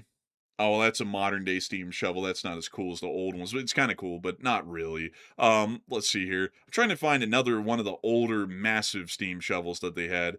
Here's one that's still working in the modern day. I mean, they're just so I find steam powered machinery really neat. Because of the fact that you're literally just boiling water to create steam, which produces great amounts of pressure. And you can use that pressure, because it's hydraulic pressure, to be able to do a whole bunch of crazy stuff. Stuff that we consider normal nowadays, but back in the day when this stuff was coming out, it was quite truly revolutionary, hence the name Industrial Revolution. Because I mean, imagine it, folks. Before the steam shovel came around, you had to get people to actually go out there with trowels and also shovels, and also wheelbarrows and whatnot. He actually had to have them excavate and move things entirely by hand. With this sort of a machine, you could do the work of 100 men in an hour, or hundreds of men in an hour. It's wild to think about those kind of innovations because we look at this as small, but back in the day, that was quite truly tremendous progress and leaps forward in technology and abilities that we had. But with that, I hope that does address it the best I can. Matthew's saying that this is a rabbit hole, and it is a rabbit hole, Matthew, but it's a good rabbit hole, and we love rabbit holes here. That's the motto, Matthew. That's the motto here. And yes, it's niche, but that's what makes it fascinating. Fascinating, I tell you. But with that, it's time for us to get on into the live chat questions. Actually, we have one more super So, chat. also, a big shout out to Briar Prune. He put in a $2 support, and thank you, Briar, as well, for that support. And we do appreciate that. And it is now time to get into our live chat questions. Let's get the questions from the audience and see what the folks were asking in the general chat, general population. And let's see what they say here. Let's see here. Our first one's going to go to none other than Howard Mendelson, who said, "How many planes do you think they have in Crimea?" I would say probably maybe a few dozen. I would say if I had to give a ballpark estimate, they probably have somewhere around 20 to 40 aircraft in the whole of Crimea right now. That would be my rough estimate. That's not including helicopters. That's just fixed-winged aircraft. So I hope that does address that the best I can. And with that, we are on to the next one. We also have one from Brittany Coy. And Brittany said, "My cousin, who's an Army Ranger, found out he's being deployed next year to Somalia, where Black Hawk Down happened. Why are we going there?" It's a policing and security sort of a thing. We just go there, from what I understand. Like, I think we've had people there ever since the whole Black Hawk Down deal in small amounts to basically conduct policing efforts. I don't really know a lot about it, though. I kind of just have heard that there's a policing thing that goes on, and some people get sent to Somalia every once in a while, but it's not really a huge deployment. It's not like we have a big military base there or anything. I think, if I understand it, I think it's like a couple of companies. It's smaller than a battalion level element from what from what I've heard or what I know about it, but I don't really know a lot about it rather than it's some sort of policing or security action that we're pulling off in Syria. And also, we conduct some military operations in AFRICOM just to try and keep groups like ISIS down, because there's a heavy ISIS presence within the sub-Saharan regions of Africa. So we sometimes send in special forces and more elite infantry units to conduct peacekeeping and counterterrorism operations to some extent within those areas of sub-Saharan Africa. So I hope that addresses that the best I can, at least from what I know, but I might not know a great deal about that because generally a lot of the U.S. military's operations in AFRICOM are so small and so niche, they kind of just go right over my radar or right under my radar for the most part, and I don't really look into them all too much. But still, I hope that does address it the best I can. And with that, we are on to the next one. We also have a question from the Great Axe, who said, "How much longer do you guys think the Russian Federation has before they either run completely out of fuel, or the population gets tired of Putin, or another mercenary group tries a coup?" It's hard to say because a lot of those sorts of things are sort of spontaneous, like the Prigozhin coup or the Wagner coup kind of just came out of the blue. Like it kind of just formed over the course of a week and then happened and then failed in a day. So me personally, I'd say maybe another year before a significant event like that happens, I think. But that would be my rough estimate, is maybe another year before some major significant event happens like that again. So I hope that I does. don't think I don't think you'll ever see another mercenary coup again like that. Like the days of Prigozhin, that was very unusual that could take place, and also he was in a very unique position to pull something like that off. He had popularity within the public, and also he had a lot of forces behind him too, which is kind of unusual. So I don't think you'll see another mercenary coup. The best thing we can hope for beyond this point is that some factions in the military get so fed up that they try to take some of their forces and try to basically perform a limited military coup. I think that's the best we can hope for. I think so. Because the Russians really did kind of like destroy all of the mercenary groups after the whole Wagner PMC deal. I remember before the Wagner PMC, even Gazprom was getting their own little mercenary team. Remember they had like the Flame and Torch units that were fighting alongside Wagner, and Wagner hated them because they said they didn't know what they were doing. Yeah, and honestly, they probably didn't know what they're doing actually. Man, they had a whole bunch of workers from the damn gas company out there going, "All right, man, I just got off of pay, like feeding meters. Now I'm out here shooting meters." It's like, man, it's like, no wonder they don't know what they're doing. It's like these guys literally just came out of a gas company. Like they're going to have any idea how to fight an actual war. But anyways, with that, we're on to the next one. And our next one here is going to go to none other than Joppy, who said, "Do you think the U.S. government will be allowed by the rest of the government to vote against Article 5 once push comes to shove and Russia starts a full conflict with NATO?"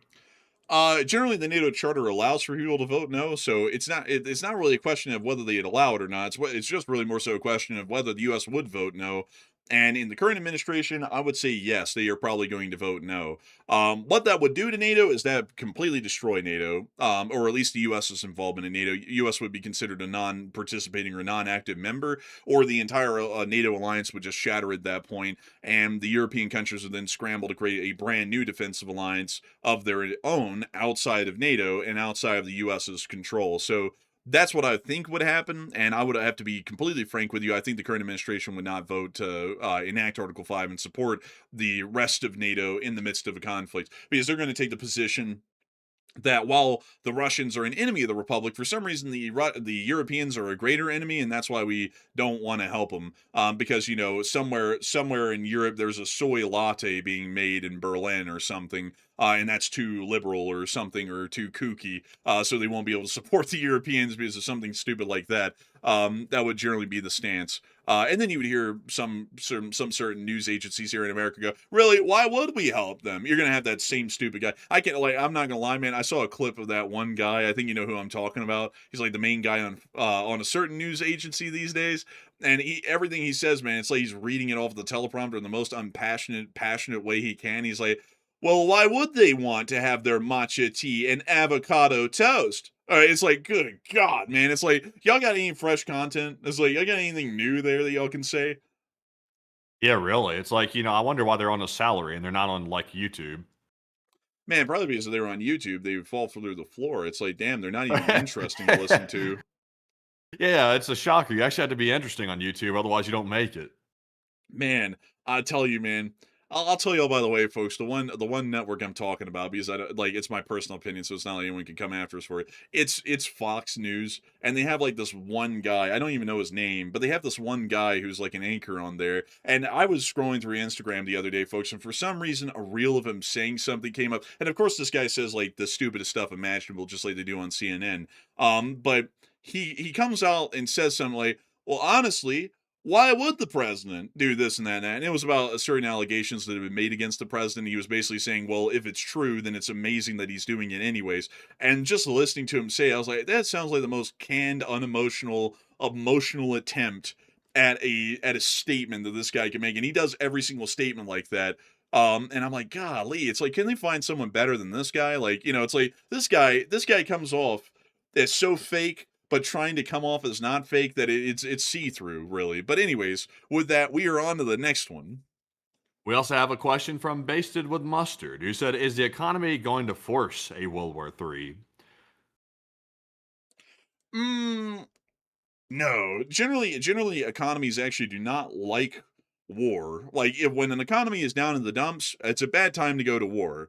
When an economy is doing good, it's also a bad time to go to war. Generally, you never want to go to war. Like, a lot of people are always under the common misconception publicly that wars make money. But in reality, wars actually lose a tremendous amount of money. They're actually not profitable at all. And that's generally why most countries like to avoid conflict. And so my best answer to that would be not really. Like, government officials might force war because they just have a concept of fighting a war. Like, for example, the capturing of Maduro had absolutely nothing to do with the U.S.'s economic position. It had to do with whatever the hell the president was wanting to do. And the war with Iran really had nothing to do with the U.S.'s economic position. If anything, it just had to do with the president just wanting to do that, really. Because now we understand that it had really no strategic prerogative to it at all, at least from how it's unfolded now. So it was really just because he wanted to undertake it on a whim.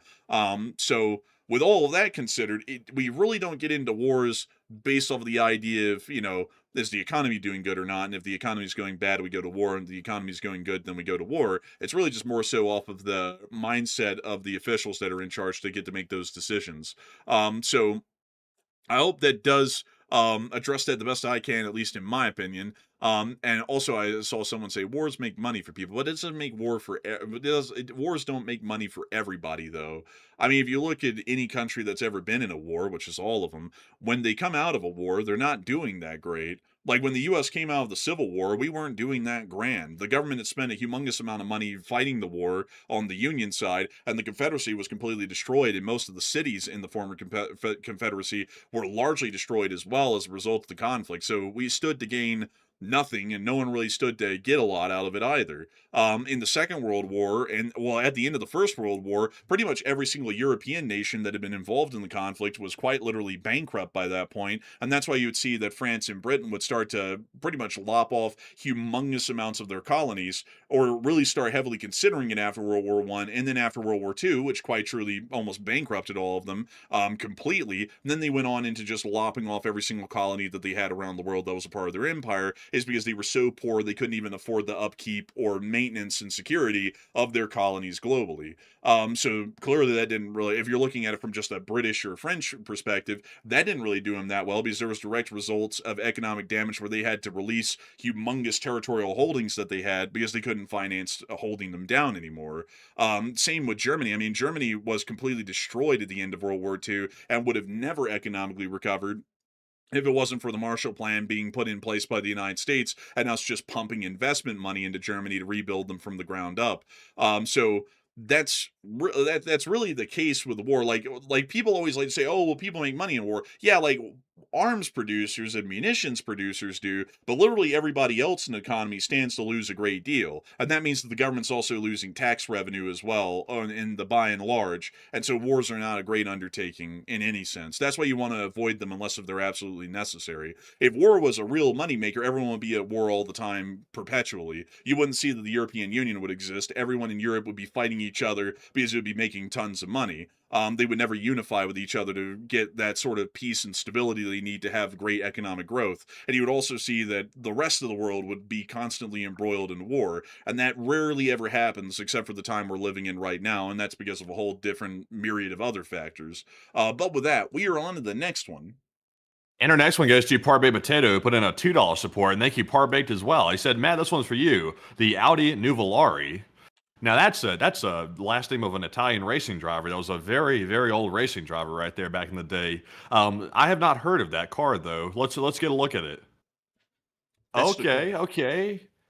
That looks like an R8 chassis almost. Like what the hell are they doing? What are they doing to my baby? Oh my goodness, why are they doing this to cars? Why? Like I don't really like that part, baby potato. I'll be honest with you. Like the side of it looked kind of okay, but the front does not look good. What is wrong with these designers? Right now, man, in the design bureaus of every single company. Okay, it's like that meme, like where they have that sad piano music playing in the background. They're like, okay, I have a new design idea. Let's make it blocky and hideous. Like in every car design. It's literally just, like, honestly, it looks like an uglier R8 to me. I mean, I thought the like, that is really cool looking. Like, I'm not even a car person. I think the Audi R8 was really cool looking. The Audi Nuvolari, it looks like they're doing the R8, but they're just making it very, very blocky. Yeah, they're making it ugly as hell. BMW did that. Now Audi's doing it with this one here. I mean, if that's actually the car and what they're thinking about, I mean, also people are saying Jaguar too. It's like, what are they doing? Trying to sabotage their brand? Man, that new Jaguar, man, that thing can turn people to stone. I mean, my God. No. It's like, who's gonna get out the door? Herman Munster? Man, this thing is the ugliest. Also, that commercial that they had was just so weird and bizarre. Like, I don't even understand what the hell Jaguar is doing. It's like, yeah, you can get it in this hint of pink, or you can get it in weathered Southern Pacific Jeep 9 color. It's like, oh yeah, I love that. Like, that looks like great ideas. I'll take 20. Yeah, really. It's like a crash course on how to Bruh. destroy a car company. Bro, or I can get it in effing razzle dazzle to confuse the U-boats on the interstate. What is that? What is that? That's a wrap they put on test cars. They do that for pretty much every car brand out there, so they don't give away the design. I was gonna say, man, that looks ugly as sin. I was like, what is this? I didn't know that about cars, man. I thought that was an actual paint job. Dude, I thought they were trying to sit there and, like, have the U-boat off of the interstate go, what speed is it going at? I don't know. What's its heading? I don't know. Like, I thought they were trying to freak out the U-boats. But man, this thing is ugly. What's it? Oh, I know one that's really ugly. Let me get this one.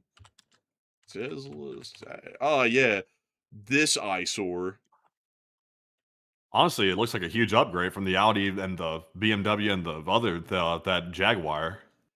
Man, whenever I went out looking at trucks, though, I never went, oh, yeah, like to a car salesman. I never went, oh, yeah, I want you to get me in the truck that looks like it's not rendered right. Like, I've never gone out and, like, asked for that personally. So when we design the truck, don't smooth the curves, make it pointy. You know, you know, when I was working on the design, I sat there and told the designers, make it look dumb as shit. People are gonna buy it. Like, yeah, the legalized comedy, legalized comedy. Man, oh, this thing is ugly though. Honestly, folks, whenever I see a Cybertruck, I always wonder how big of a sucker someone had to be to get one of these things, really, because they don't look good at all. Like, they look awful. I think this is one of the worst cars on the road these days. But I mean, like the Jaguar and the Audi one, those are worse. But this is like right down there in F tier with them. It's pretty bad. I don't know, like I don't think car guys are designing the stuff, or car women for that matter. I don't think either one of them are designing these cars. I think that's like corporate slop that's coming in there and like designing crap that don't even know what they're looking at. It's like, did these people even like cars, or did they come from like a consulting firm where they're like just told to go in there and like put some slop together for the masses? I don't really see like the spirit in this. You know, everything these days, everyone comes from a consulting firm and they produce slop. I mean, like, even a lot of the mainstream video game titles these days have come from unpassionate people in movies. It just comes from impassionate people from like some firm or office where they come in and they go, okay, let's sparse through the numbers and gamify it to where we can make the maximum profits possible. And it's like that is one way to completely remove passion from everything we have in the modern day. Like, all of the new car designs look terrible. All the movies coming out these days, unless they're just like flukes, like The Backrooms or Obsession or something, they're very mid, if not terrible. And a lot of the stuff like coming out from mainstream companies these days, even in like video games and whatnot, it's just absolute gunk. It's like, how the hell, like, how can it be this way? It's like someone and when the people come through with passion, they blow everyone else out of the water. It's like, clearly companies ought to know, like, just because you can sparse through the stats really well and figure out how to drive out the profit margins and eke every last cent out, it's like that's clearly not the way to run a company. You need people in there with passion that can speak to your consumers or your buyers and produce something they want, because that'll make you far more money in the end than anything else could, and it also gets you brand reputation, which is priceless. Yeah, 100%. Like you're definitely 100%. If there was a car company out there today, which is impossible to start because it takes too much capital up front to start it, and also you'll get crushed if you try to do that. If there was a car company today that created like inexpensive sports cars that were actually kind of cool and they were easy to work on and easy to maintain, I think it'd be highly popular. Yeah, I think it would. And then, man, like, people are going crazy over that damn slate truck.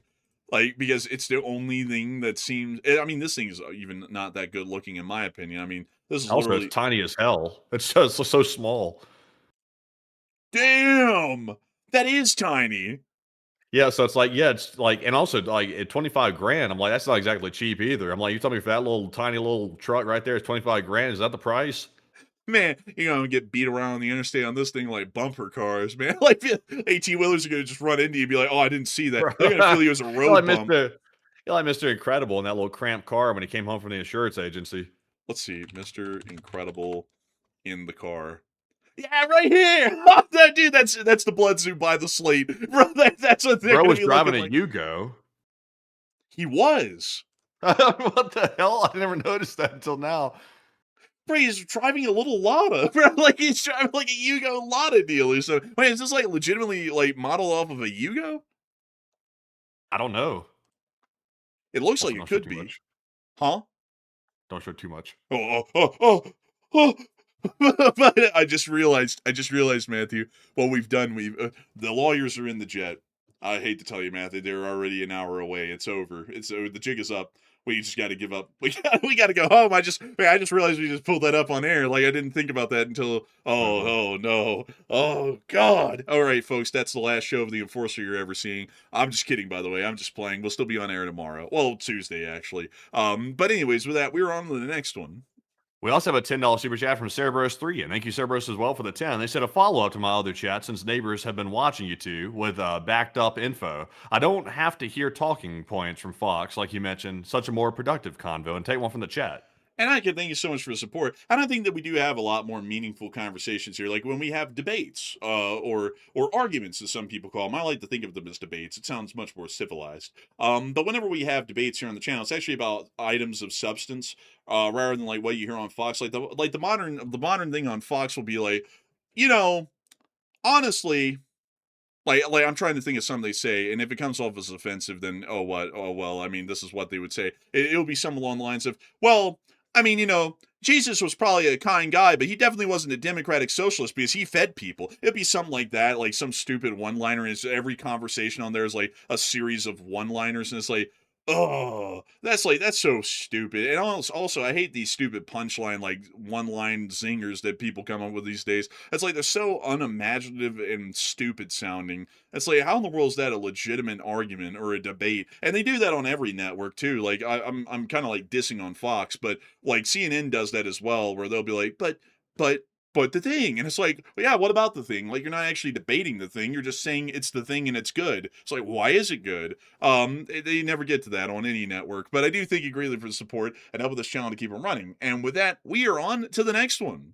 We also have a question from Sandra who said, with no gas and no berries, where and how do people get food? When, let's see, with no gas and no berries.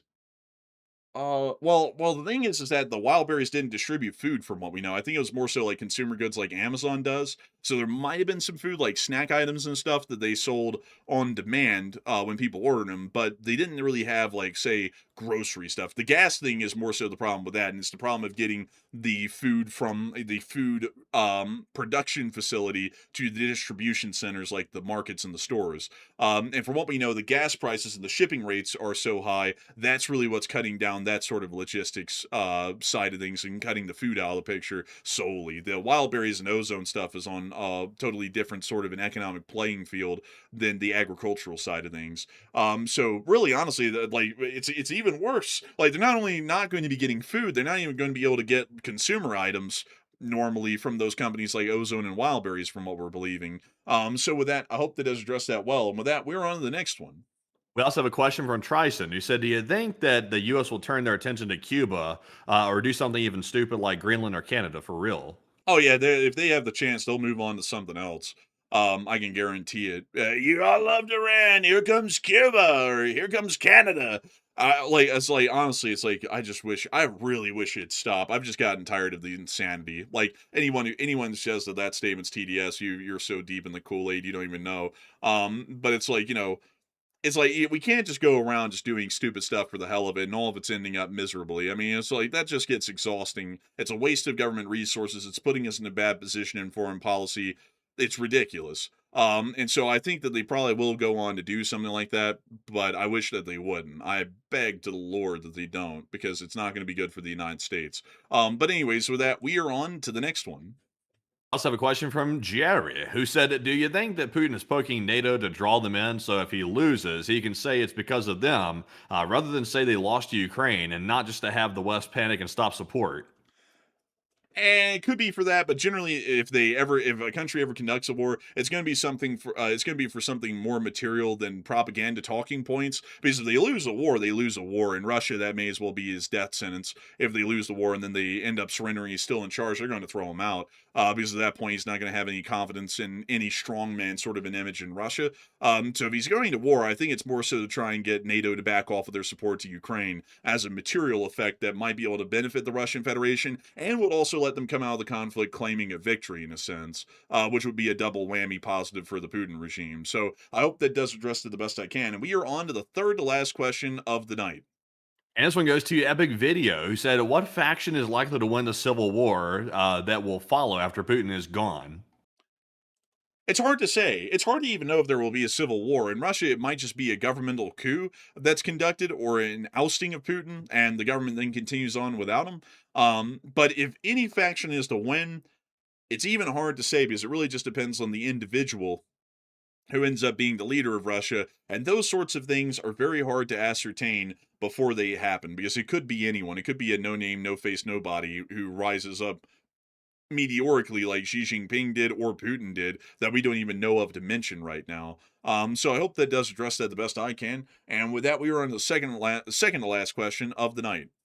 This one goes to Erling Gruel, who said, "If Ukraine hits enough wild berries and ozones, do they any more such places?" Do they have any more such places? I think is the question, and not really. Well, they have other companies that do it, but they do not have the volume or the abilities that those companies had, the Wildberries and Ozone companies. So there are smaller companies out there that could carry on, but those smaller companies will most likely also get targeted by the Ukrainians as well once their head pokes up high enough for it to become a target in a metaphorical sense. So I hope that does address it the best I can. And with that, we are on to the final question of the night. And so, who is the last person to put in the lucky last question of the night? And that viewer is going to be Cerberus3, who said, "If the current U.S. leadership route in the strait continues with no decision made while pulling out forces, what do you think Americans should do to prepare for the economic fallout?" I would say there isn't really a lot that could be done. Um, One thing I would say is to make sure that you're, Savings. huh? I said like an emergency fund would probably be a good start. Like I think the economists out there recommend like a 6 month emergency fund if that's possible for most people. That's probably the best way to prepare for it. I would say because the prices are going to be higher, so it'd be nice to have an emergency fund. So that way, if gasoline goes up higher or prices start suddenly rising, you have a way to pad that increase. Yeah, I mean, that's one thing you could do, but it's going to be hard for people to get 6 months of savings up and running if they don't have it already in the next few months. Um, so honestly, in reality, I would say if you're not ready now, there's probably not a lot that can be done, and if you are ready now, then you're kind of lucky. That would be my assessment because there isn't really a lot that you can do. Like you can't ensure that you're employed. You might get laid off if you're working for a company because they might not be able to afford to continue to keep you on. And you really can't, make sure that the area you're in is going to be low crime and people are not going to be moving to acts of desperation because, there's no way to guarantee what happens in that sort of a situation. So sadly, I wouldn't really be able to think of much myself, but I hope that addresses that the best I can nonetheless. I'm kind of drawing blanks on that one. I can't really think of anything to really do to try and prepare at this point because it might be a little bit too late. Cut back. You can always cut back a little bit on like stuff like extra extraneous spending. Like for example me, like I'm not necessarily cutting back because I just like have to do it right now, but like I cut back on like food expenditures and stuff like that. I do more like cheaper cooking and stuff like that. Just because I'm like I'll just do that for the hell of it. I mean, you could do that. That's one thing to do. And hopefully that would help. And so with that, folks, we have reached the end of tonight's stream. Quite literally 3 hours One more in at super this. chat. Oh, we have one more. Oh my goodness. What do we got here? This one goes to Accelerated Learning, who puts in a 10, and thank you as well, Accelerated Learning, for that support. They said it was let's see here, was the treatment of the Germans in the Rhine Meadow facilities after the war a terrible war crime by the Americans, or is it propaganda? And I'm uneducated and fall for these things. Let's see here. Let's see here. So I actually would have to tell you I don't really know a lot about this, and I just had to go pull it up and try and even research it. Um, but I don't know enough about it to be able to speak on it all too much because post occupation was pretty rough for everybody, and it was a logistical impossibility to help out as much as we would want to inside of Germany. So having to deal with a whole large number of prisoners of war and repatriating them is going to be quite difficult considering that they're in the millions. And so I'd have to be honest with you, I'd have to look into it myself, but it appears that they were not declared as prisoners of war. They were declared as disarmed enemy forces, which technically by that legal technicality, it makes it aware of the logistical issues of having to try and provide food and other necessities for them when logistically it's impossible. That largely is negated and they can just try and get to it however they can, even if they can. So, also the other thing is that it's not a war crime if somebody, like, not to say it in a crass way, but it's not a war crime if a prisoner of war starves to death if you literally have no food to give them. Like the Geneva Convention doesn't say that if there's 1 million people and you only have enough food for 500,000, you're conducting a war crime if you can't feed the remaining 500,000. If you literally just physically do not have the food or the ability to get the food, then that's not a war crime any way, shape, or form. And also, it's not like we could just release them off into the middle of nowhere. They're prisoners of war. So Really not. Like, like it would be a different thing though if you're say like Nazi Germany and you pick out a certain group and you say all these people are going to die by a state mandated order. That's a crime against humanity and a war crime. It's a different thing if you say there's so many of them we literally can't feed all of them and so some of them starve. That's a whole different story. But anyways, with that, a big thanks to you for the support and helping this channel to keep on running. I hope that does address that well. And with that, we have reached the end of tonight's stream. I've got to thank every single one of y'all once again for watching. It is an absolute honor and a pleasure to know that so many people were here. And we also had a peak viewership of almost 16,000 people tonight on that voice crack right there. And 95,000 people have watched the stream before it ended. We got to thank you all so much once again for watching. And we will see you all tomorrow. Actually, Tuesday. Correction. We're not going to be on air tomorrow. But we'll see you all on Tuesday at 10 p.m. Eastern Time to cover the next 48 hours of the news from around the world. Not 24 hours, it's 48. And so with that, good night, good luck, take care, stay safe. Slava Ukraini, Haram Slava, long live the East Spring Army, and long live the Republic. And with that, folks, we will see you on Tuesday night for the next 48 hours of news to cover that on the stream on Tuesday at 10 p.m. Eastern. And we hope to see you then as well. And a huge shout out to the almost 100,000 people that joined us by the end of the stream tonight. We do appreciate you all for once again choosing us as your news source once again on another Sunday night. And also a huge shout out to the LSA for helping us to reach almost 2,500 smackaroos raised on the fundraiser. Truly tremendous to see you once again. And we hope to see you all once more on Tuesday and maybe tomorrow for a shorter video if there is enough news to cover. But with that, of course, Slava Ukraine. Here on Slava. Get some rest and good night.